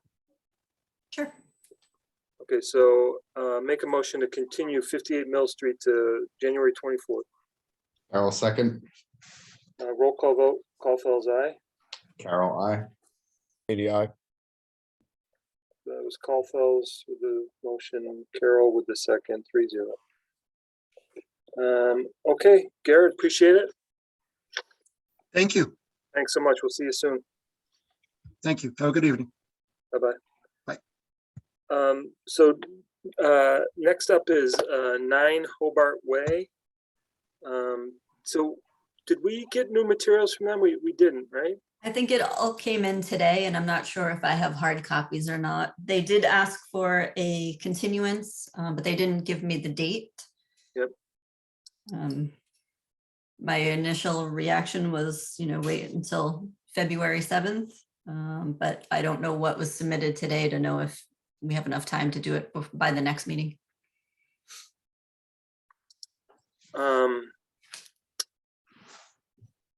Okay. So I'm just trying to think of all the things we've told you that we're going to move to the 24th. A lot. I know. So far, everything that was continued was for the 24th. Yeah, well, the 507 Foundry, we're only looking for DEP number. 58 Mill Street's a big one. 91 Union, that's big anytime it comes in front of us, probably.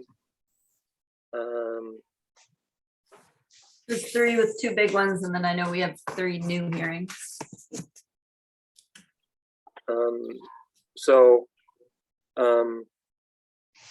Do we want to move 9 Hobart to the 7th?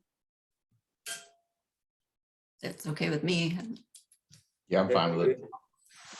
Okay, so let's continue 9 Hobart to February 7th. Maybe make a motion to continue 9 Hobart to February 7th. 82nd. Roll call vote, Caulfield's aye. Carol, I. Spady, aye. Caulfield, Spady with the second, 3-0. 560 Foundry Street. They would also need a continuance. They requested one to the next meeting, but I understood they're continued with the planning board until March. So it would be unreasonable to continue them to February as well. Yeah. So just February 7th is just a day that I'm not there. So do we want to go to the next one in February 20? Are we talking about this project having its own meeting? Oh, yeah. But are they ready to go to that point? They're not, are they? I don't know. I don't know if they're quite ready for that yet, because I think it's a big question of the floodplain with the planning board. So do we so we're back in this sort of, we've been in the floodplain area for about 9 months now. Mhm. So do we simply wait for the floodplain thing to be worked out with zoning, planning and zoning, or do we continue on with wildlife and other things and then wait for the wetland side of things until the floodplain's done? You could continue on so that you're not in a stalled situation. Yeah. I mean, you could go to the 7th, but you may not have a quorum. So everything would get bumped to the next meeting potentially anyway.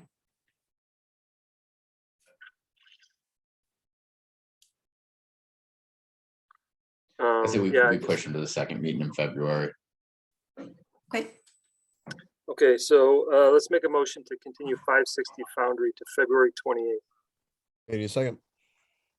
Roll call vote, Caulfield's aye. Carol, I. Spady, aye. Caulfield's and Spadia second, 3-0. Okay, so Thank you. by the way, remember a couple meetings ago I talked about some bug buzzing around me while it just happened during the last presentation. Garrett's talking away and there's I don't know what the regular. And you have fruit flies? No, it's a stink bug. I don't know what he's doing in my house. It's usually when it's warmer out that they, Is it the brown one? Because that's a conifer seed bug. yeah, the brown ones, yes. Everybody thinks it's a stink bug. It's not. Or he's got Okay. a vernal pool in his house. I don't know where he is now. He was buzzing around my head. Okay, so next up is a request to amend existing permit for 20 Goodspeed Lot 5. I assume this is Scott Rogers. Yes, and Ethan, I think.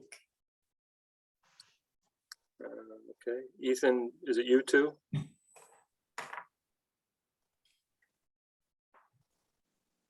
Maybe he wants to lurk. I don't know. Scott, do I bring Ethan up too, or are you going by yourself? Ethan, I'm not sure if he's here or not, but I can Ethan is certainly. here. Yeah, I asked him not to speak. Okay, then we'll keep him in the If I attendance. need him to commit to something, I'll ask him to commit. Okay, good enough. So why don't you introduce yourself for the record and tell us why we're here again on Lot 5. I'd love to do that. Good evening. For the record, my name is Scott Rogers from JK Homeowner Engineering. If you guys remember back in July, we met with you on this particular project. Since that, it was approved by your commission, the building and driveway, et cetera, was approved. Since that time, the client was asked to go back to the Planning and Zoning Board regarding architectural design of the lot and the building, the house itself. With those hearings that he had with Planning and Zoning Board, they made some comments, some revisions, and basically the change to the building was rotated about 6 degrees just to give more privacy for this particular lot. To go along with that, as far as our end of it, we did obviously rotated the building, and the driveway did get bigger. The driveway got bigger, it got a little wider, and it got a little bigger. And if you remember correctly, we had impervious pavers on this lot. We decided they weren't that favorable, so we took them out. It's all straight bituminous concrete pavement. But because of the impacts that we have created by the rotation of the house in the larger driveway, we went ahead, we talked to Jen along the way, and we decided we were going to make some improvements to the site in the form of, we basically super elevated the roadway. And if you guys remember back maybe a year ago, this was done on a project in Easton on 7 Glen Road, very similar kind of technique that we used here. So what we did, we just super elevated the driveway so it pitches from one end to the other, directed that runoff towards a swale, which is shown on the plan. The swale basically heads in a southerly direction past the garage, and we are proposing a bioretention area on the site.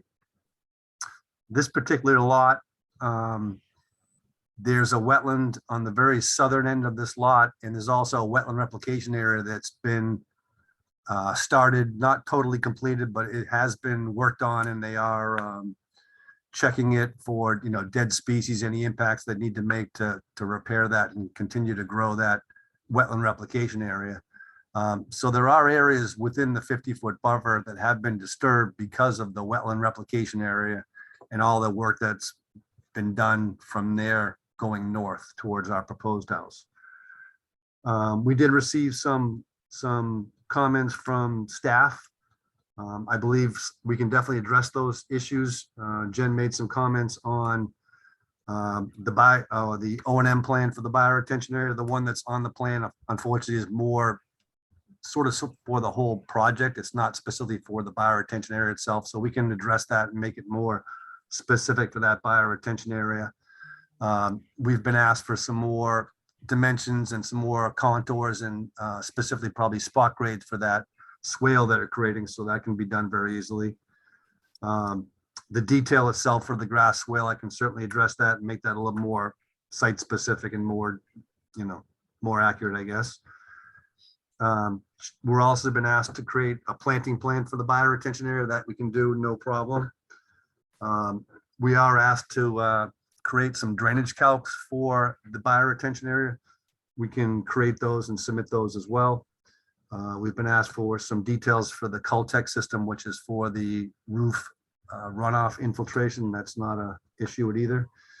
And then Jen had some comments about the sediment control, the existing silt socks that are out there, and whether we are proposing new ones. I think really it's just a bad drafting issue on our part that we need to kind of create, but I can work with Jen on those, handful of remaining things and get those taken care of. So that's pretty much where we're at with this particular project. I'd love to answer any questions that you guys may have for us. I'm just trying to get over to the change here. So we're proposing about a 397 square foot increase in pervious cover here. Correct. 22% increase on this lot.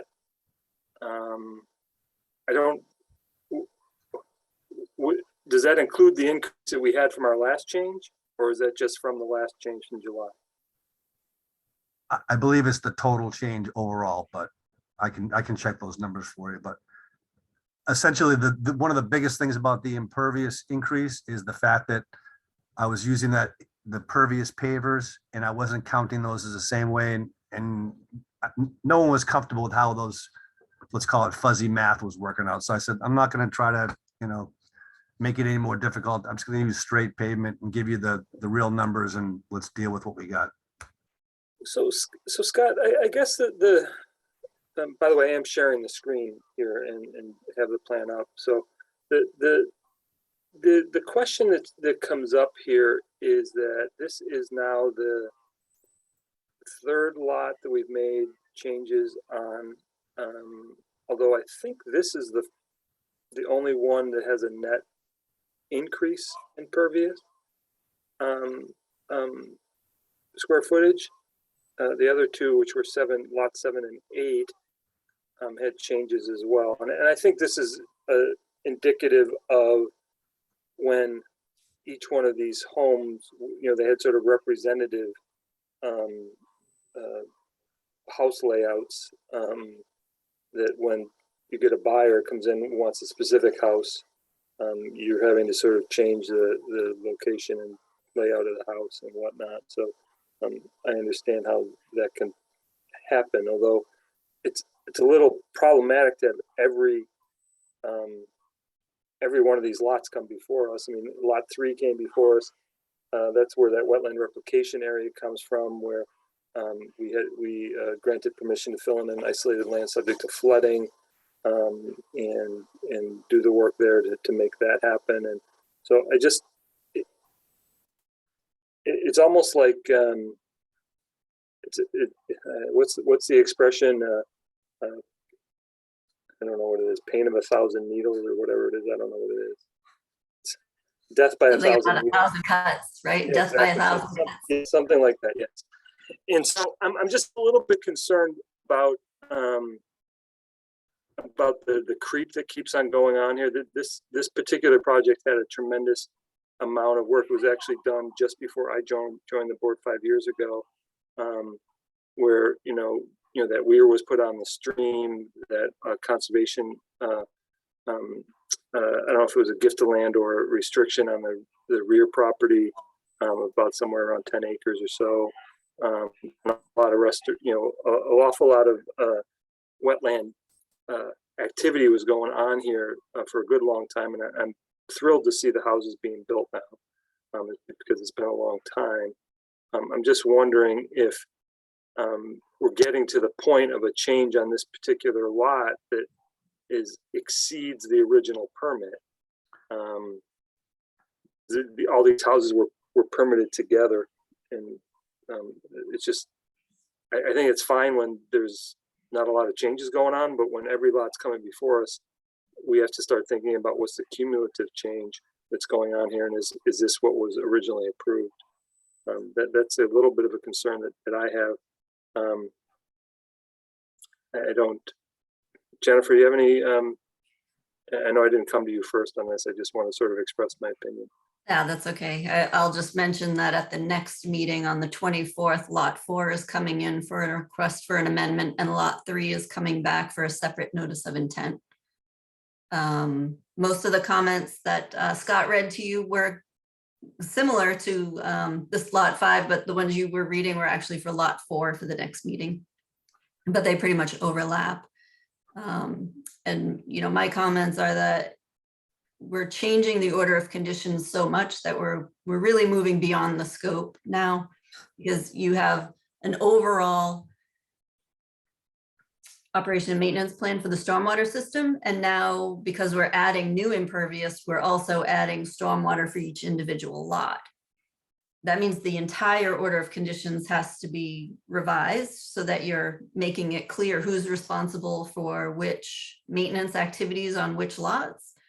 And then we're running into the problem where you could potentially amend the order of conditions for Lot 5 right now, and then at the next meeting, you'll have to revise the whole order of conditions all over again for Lot 4 if you approve that. But then how is Lot 5 going to know that that order has been changed? And they're going to follow, Lot 5 will now follow the next set of conditions. So each of the house lots really should be their own individual permit. And then the one road and drainage work permit from the initial project would just sort of stay on its own. That's my professional opinion on all of these changes. So how do we hit, so agreed, this probably 5 years ago would have been perhaps better handled that way. So how do we address the requests for this particular, and I think we have a concern as a commission that individual O&M plans from individual homeowners are challenging to make sure that they have them. I think most homeowners don't necessarily understand what that means, don't understand their responsibilities, don't understand how to do clean outs and all this other stuff. So I just wonder, how do we go about it at this point? So we're 5 years into this permit. There's a couple of homes that are built. There's about 3 or 4 others that are in the process of being built. Still another lot or two that probably still needs to be developed. Is it feasible for us to say at this point that the change that's being requested is beyond the scope of the original permit and say this one needs an NOI by itself? You could do that. The commission is under no obligation to approve an amendment request. You can deny that, or you could say, nope, this really needs to be a separate permit. You have that authority. Yeah, I think that from my perspective, and I'd like to hear from Mike and Ben a little bit here, is that I am starting to get a little bit concerned, especially when you tell me the Lot 3 and 4 coming in behind this. And this is the second time for Lot 5. What happens when Lot 6 comes in? Lots 1 and 2, and so although I think Lot 1 is already built. So I think that from my perspective, I'm trying to understand how to maintain a little bit of control and accountability to the property owners versus the development owners. And is there a homeowners association in this particular situation? Do we know? I don't know. Yeah. I don't know, but I do think that just looking at the dimensions, that's a private way, which would mean homeowners association.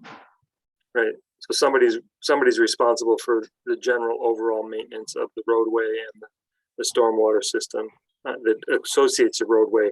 The problem is that the original conditions about stormwater and everything else and maintenance were originally designed for that, as opposed to now we're sort of designing individual stormwater maintenance systems on individual properties.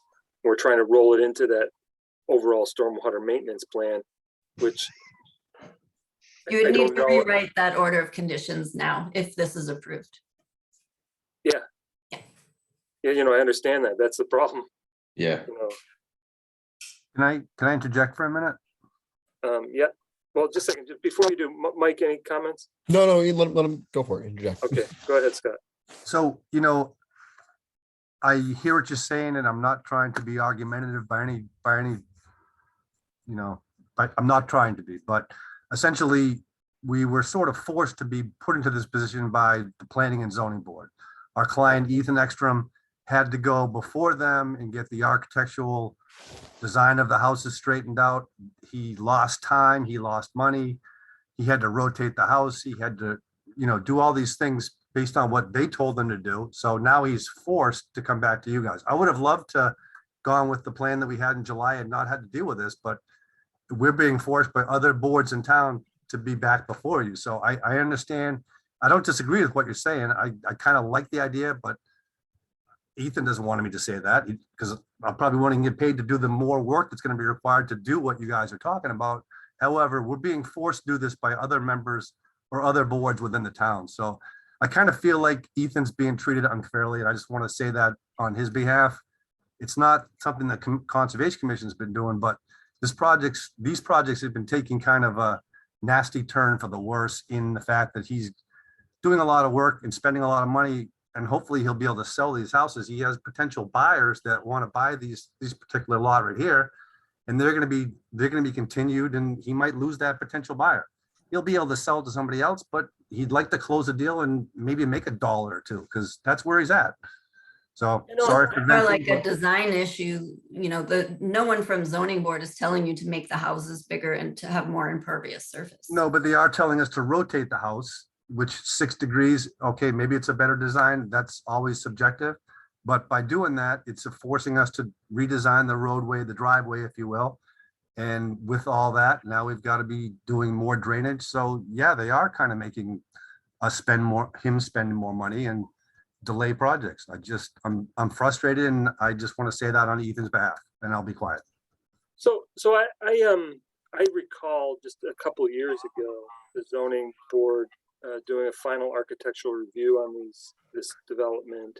I did watch that particular hearing, so I am aware of the amount of feedback that this particular project has gotten from planning and zoning on this particular thing. And I think that meeting actually went a couple of sessions. It was continued a couple of times and whatnot. So so I am aware of some of the feedback.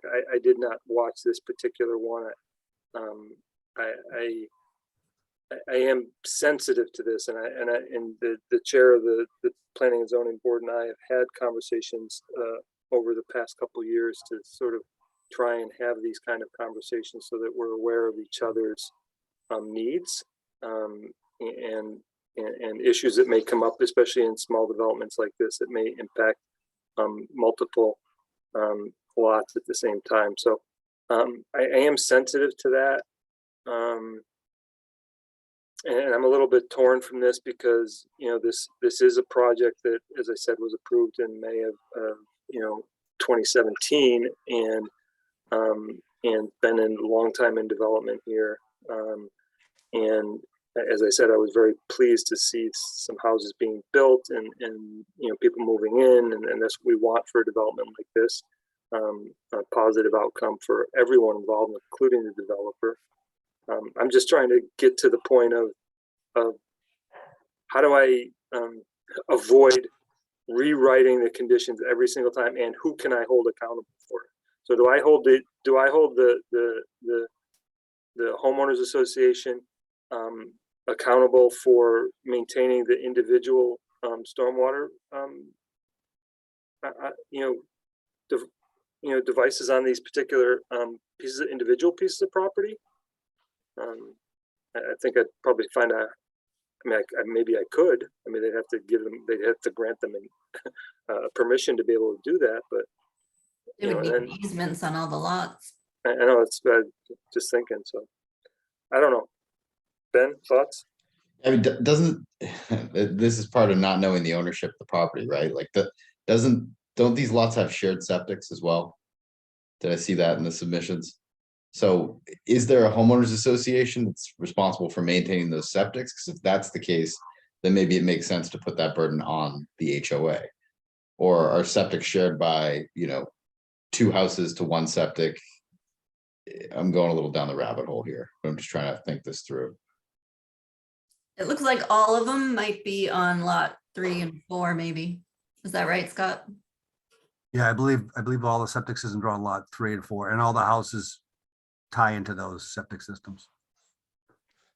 And then do all the houses have common ownership right now? Is the HOA still maintained by the original developer, or is it maintained by individual house owners? Does one developer own multiple houses? Because I think the end result of this is going to be that we're going to have to make the HOA responsible for this. If we don't want to have to keep coming back on a homeowner by homeowner basis. When you mention the developers are basically, in this case, the developer is the builder of the house and the sites for each individual lots. Okay. I think lot 3 is a separate area, but they're doing the same thing, building the house and the lot, but it'll all basically fall back under the homeowners association to maintain everything. Roadways, drainage, septic, everything. Is that going to impact the people who've already purchased homes negatively at all? Does anybody consider that? I mean, is that something that they consider, that all of a sudden their responsibilities have expanded? I don't know if their homeowners fees will increase or whatever it was.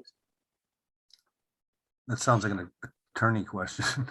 I know I have an attorney on the board. I'm asking him. There you go. Sorry, I didn't mean to put you on the spot. No, That's it's fair. attorney's question. He's not giving me legal advice, just to be clear.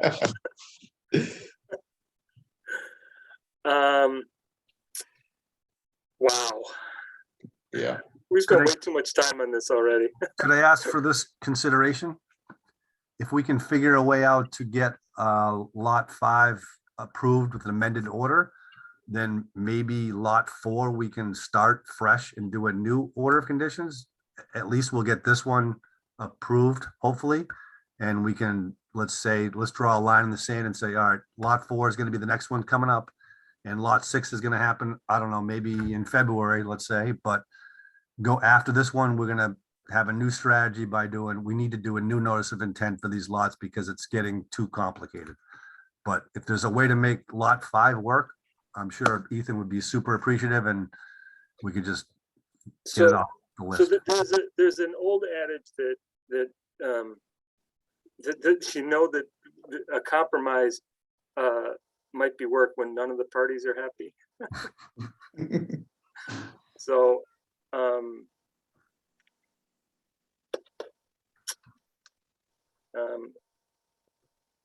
I don't know. So any comments from anybody?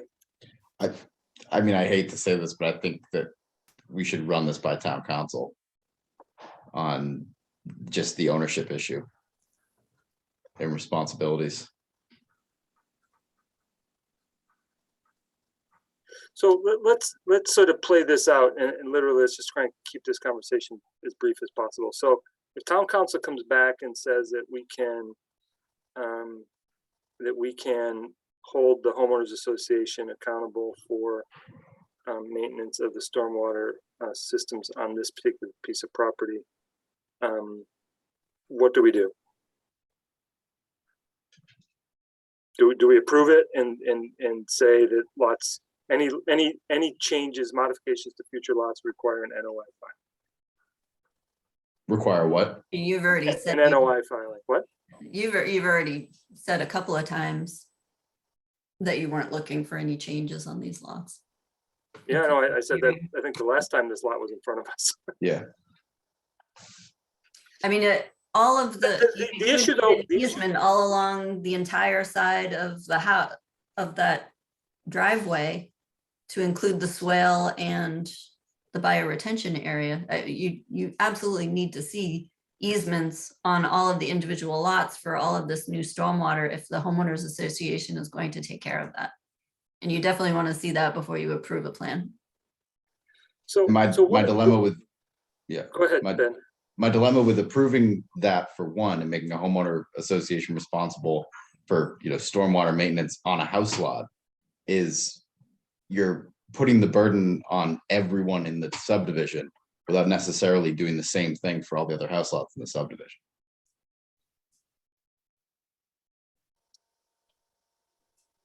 The one difference that's making me think twice about this is the fact that this change wasn't being requested by the builder or the proposed homeowner. This wasn't like a preference issue, which may have been the original change that came before us in July. That the concern that I have here is that this was a change that was mandated by planning and zoning. And it's putting the applicant in a little bit of a situation where they're being unnecessarily burdened by this change for planning and zoning when. Did planning and zoning require the change just to turn the house or to make the house and the garage larger? Because that's where the stormwater is coming in. I think that, so the building itself, I just closed it. Oh my.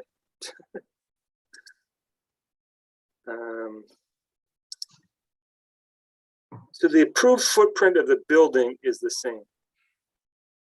Correct. I think that the increase in pervious comes from the fact that he's using pervious surface for the entire driveway instead of using impervious pavers, which are eventually pervious anyway, or impervious anyway. So he's using an impervious surface for the entire driveway rather than using pervious pavers for a portion of it. Was that because they wanted a better yard? Isn't that No, why that- they're turning the house? No? well, they were concerned that the way the house was turned before, that they'd be basically looking in lot 6's backyard. So planning and zoning board determined that by rotating it 6 degrees, at least you're looking down the driveway and not into the backyard of lot 6, sort of a privacy issue, but. And I'm going to say, just from my perspective, that problem was apparent day one when they designed this subdivision in this particular lot that is slotted between 4 and 6. So I think was a foreseeable problem. It's not,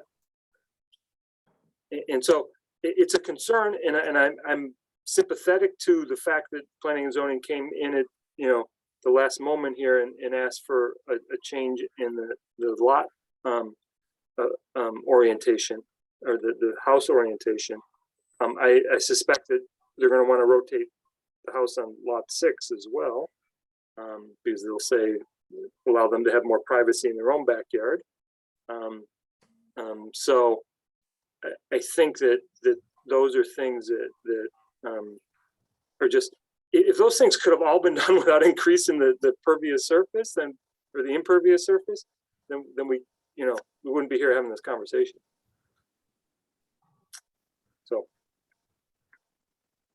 I mean, I am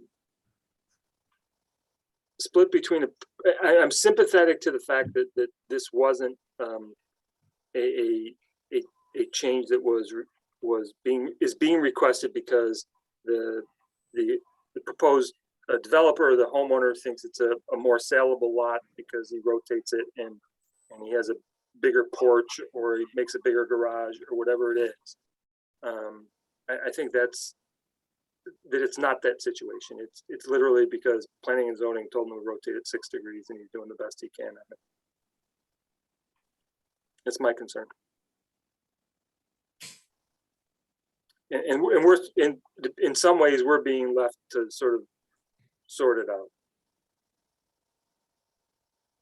And so our options are to deny the amendment request, which then either and they have to file a new NOI to get to their property, or approve it as is, make the homeowner responsible for the O&M plan, approve it, make the homeowners association responsible for the O&M plan, which would require an easement. And I don't know if there's another choice here. I guess the other choice is deny it and have them, planning and zoning approve the other configuration that we already approved.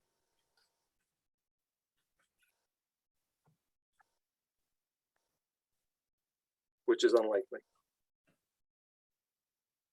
Although I would think that if we had been asked, maybe we could have told that, but just like we've probably done things that have affected planning and zoning that we weren't aware of either, so. Or the health department, which we'll get to in a little bit. All of us trying to do the right thing by our own responsibilities.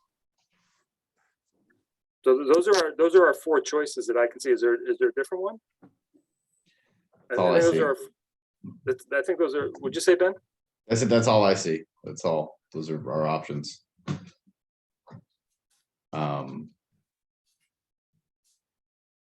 Does the homeowner object to making the homeowner responsible for maintenance?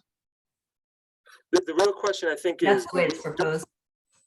Yeah, the way it's proposed is for the homeowner to be responsible, but we're a little bit concerned in these situations where you have stormwater systems that there is an O&M plan and a homeowner doesn't even know what that means. Yeah.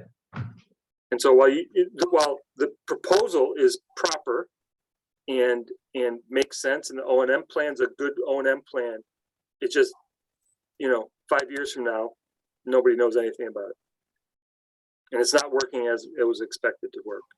It worked for the first year or two because, it's working as designed. Okay, we got to get past this.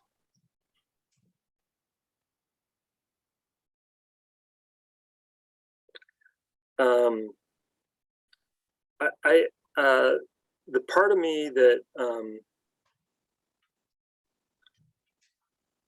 I keep on coming back to, this is a planning and zoning change.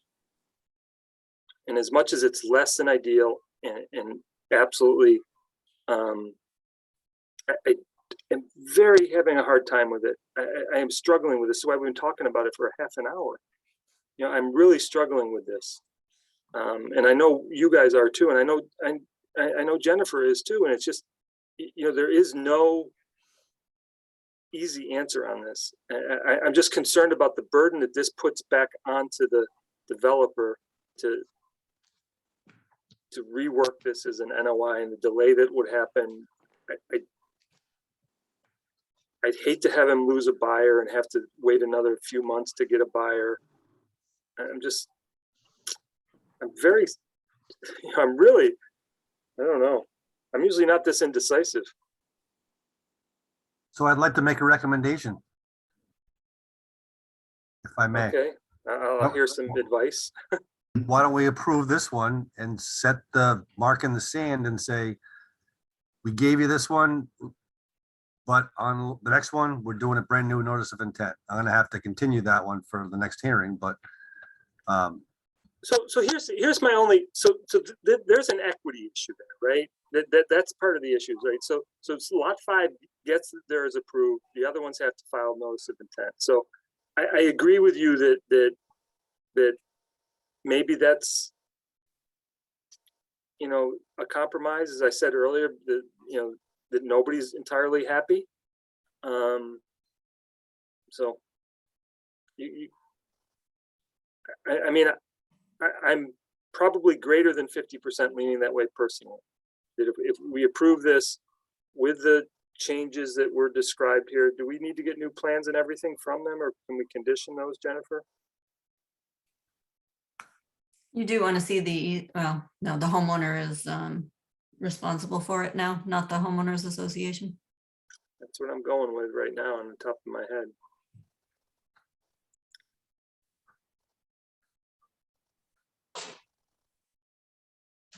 So it really comes down to two choices to me. Okay, it's really coming down to two choices. One is approve it, homeowner's response for the O&M, or new NOI. Those are the other two. I think are just not workable. What's everybody want to do? approve it. Haha, thanks, Scott. There's no bias there. Ben, Mike? And we can vote. I mean, I can, Yeah. I can just make them, I can close it. And we can. Yeah. Can vote. I just want to make sure you guys have you got all your questions answered. Jennifer's not going to be happy with me on this. It doesn't matter what makes me happy. It's what complies with the law. I know. I write the permit the way you tell me, so you I know. have to vote. You don't have to worry about me I do being listen to you upset. though. I do listen to you, and I'm really just very torn on this. So my other question is, so do we need, can we vote on this tonight and condition getting the plans and the O&M plans and everything else updated as needed, as required?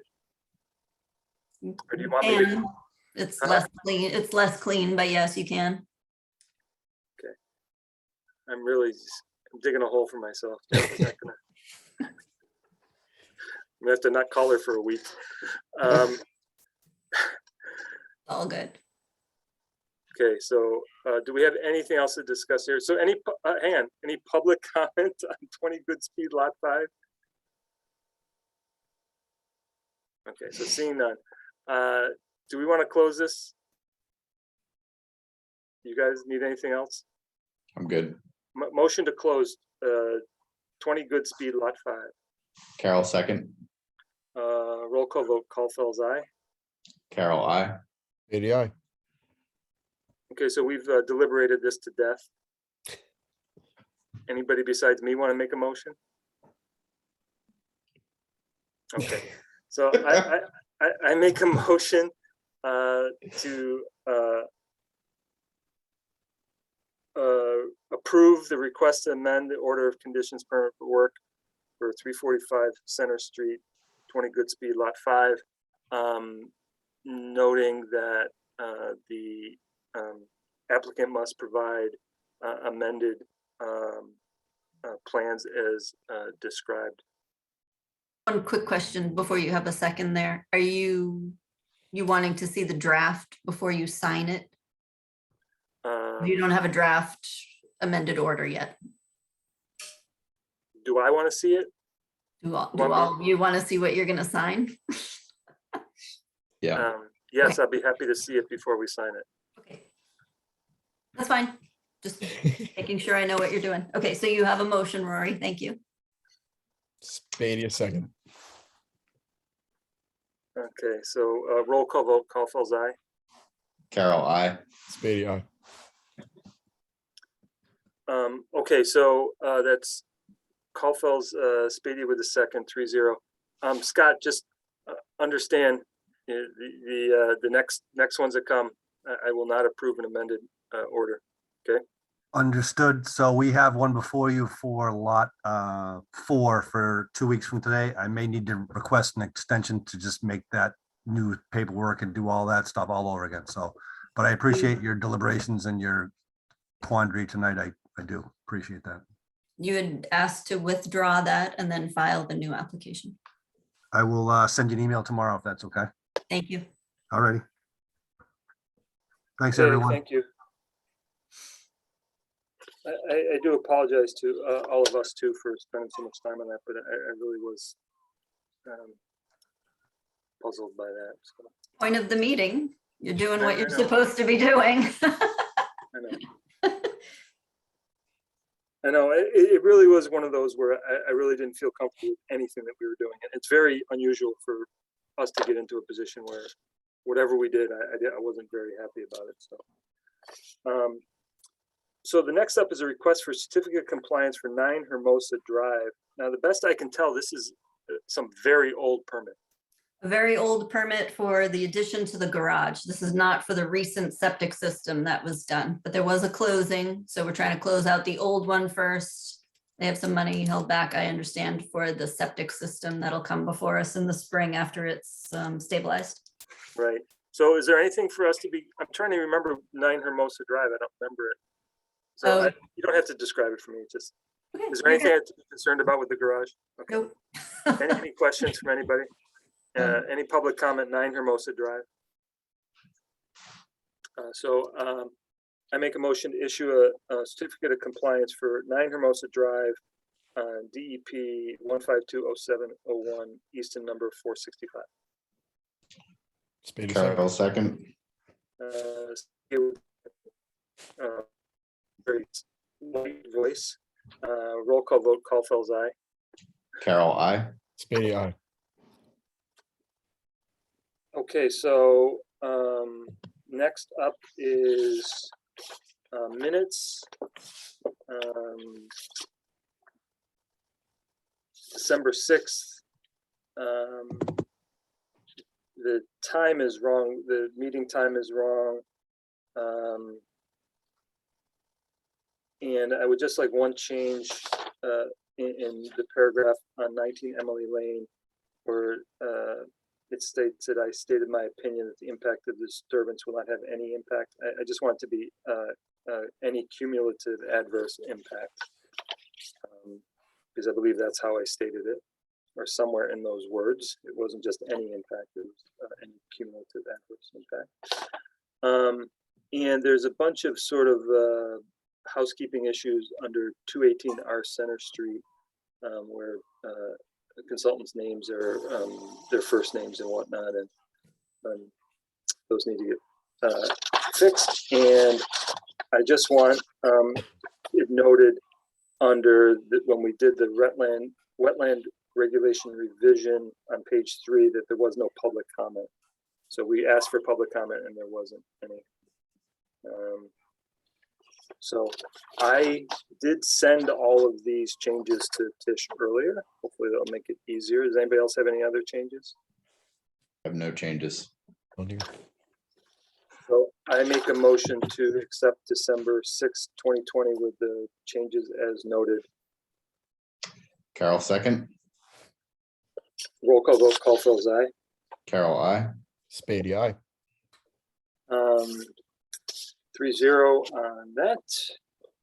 And Caulfield's and Carol with the second. 12:20, the only change I had was the time fix. It said we started at 7:15, we started at 6:30. Anything else? Had no changes. Make a motion to accept the meeting minutes of 12:20 with the single change on page 1 of start time. Carol second. Roll call vote, Caulfield's aye. Carol, I. Spade aye.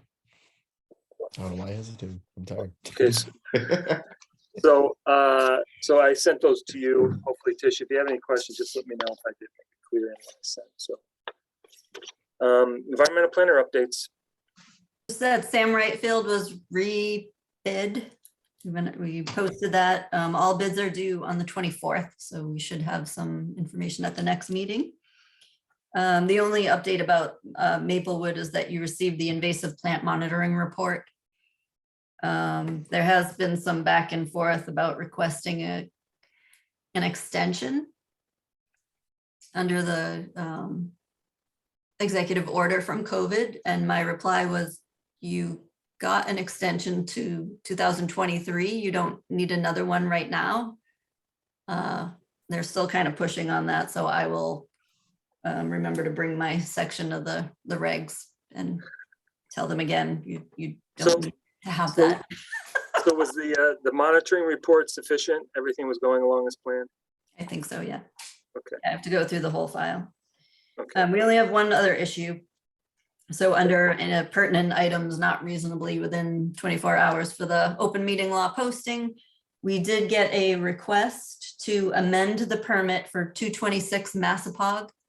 That was a requirement for a FAST system for a septic system replacement. Yep. Board of Health has said that is not required. They did not approve that. They approved a typical regular septic system. And so they've submitted their request for an amendment. The order of conditions does say that it just has, if there's a change to the FAST system, then it just has to be approved by the commission or its agent. I was ready to go, yes, it's fine, but I remember you've had some discussions about FAST systems in the past. So just bringing it up to you now, is this something that you want to see as an amendment, or are you okay with the the change required by the Board of Health. And I'll just make one note here that the Board of Health typically does approve the design. They're the ones looking at how the septic system is designed, how it's going to function. The Conservation Commission is usually looking at the construction and the stabilization aspect of it. How close is it to the wetland? We don't really get involved in the design portion of that. That's really the Board of Health's job. Just to make that clear, or at least a little clearer. So is this something you want to see as an amendment, or are you okay with the condition that said, you know, it could be approved by staff? So I actually asked Jennifer to bring this to us because of our previous discussions about this. And I know this particular property we spent a lot of time on and trying to minimize impacts. And, you know, I am perfectly okay with Jennifer approving this without having to have us file an amendment. I have no issue with it at all. It does sort of speak to that issue that that I brought up a couple meetings ago about sort of feeling like we may be overstepping our bounds related to septic systems, and we have to be a little bit careful. And I know it's been our intention for the last probably 2 years, close to 2 years, to talk to Board of Health about this, but they've been tied up with the pandemic. So I really didn't want to put anything more on their plate. I personally, at some point, you know, probably will need to go, and I should probably find a course that I can take to understand the various septic systems and when one actually works better than another. And there, you know, are certain reasons why in other towns they require these type of systems, but it has to do with their soil versus our soil. And I understand that is one factor. So I think that I don't know enough, okay, about these systems. And I always thought we were doing the right thing by asking for this in these sort of borderline situations. But I'm not sure that's true anymore. So I do want us to sort of be careful about that in the future. I think we've had to come up on a couple of things recently, and I've pushed back against them probably a little harder than I needed to. I am sensitive to the Board of Health having jurisdiction over this. So I'm fully in favor of Jennifer approving this administratively through without an actual file for an amendment. Do you want to make that a motion, Rory, just so we have it for this meeting? Yeah, any other feedback from anybody else? We're good. So make a motion to allow Jennifer to approve the amended order of conditions for 226 Massacre. Maybe a second. Roll call vote. Caulfield's aye. Carol, I. Spady, aye. That's Caulfield's and Spadia for the second, 3-0. And I think that's it. And I really do apologize. I know we started off with a 45-minute executive session, so we didn't start off on a good foot here to keep things under control. So, and then we had good speed to bookend it. So, but I do appreciate everyone's time tonight. And No idea. I have no idea either. So we're past any public comment. I'm happy. Does Scott Pavia have a question for us that we need to address? Raise your hand if you want to make a comment. Okay, seeing none, make a motion to adjourn. Maybe a second. Roll call vote. Caulfield's aye. Carol, I. Spady, aye. Caulfield Stadium with the second to adjourn. 3-0. Thank you. Later, guys. Thanks. Happy New Year. Woo. Happy New Year. Happy New Year. See you guys. Okay.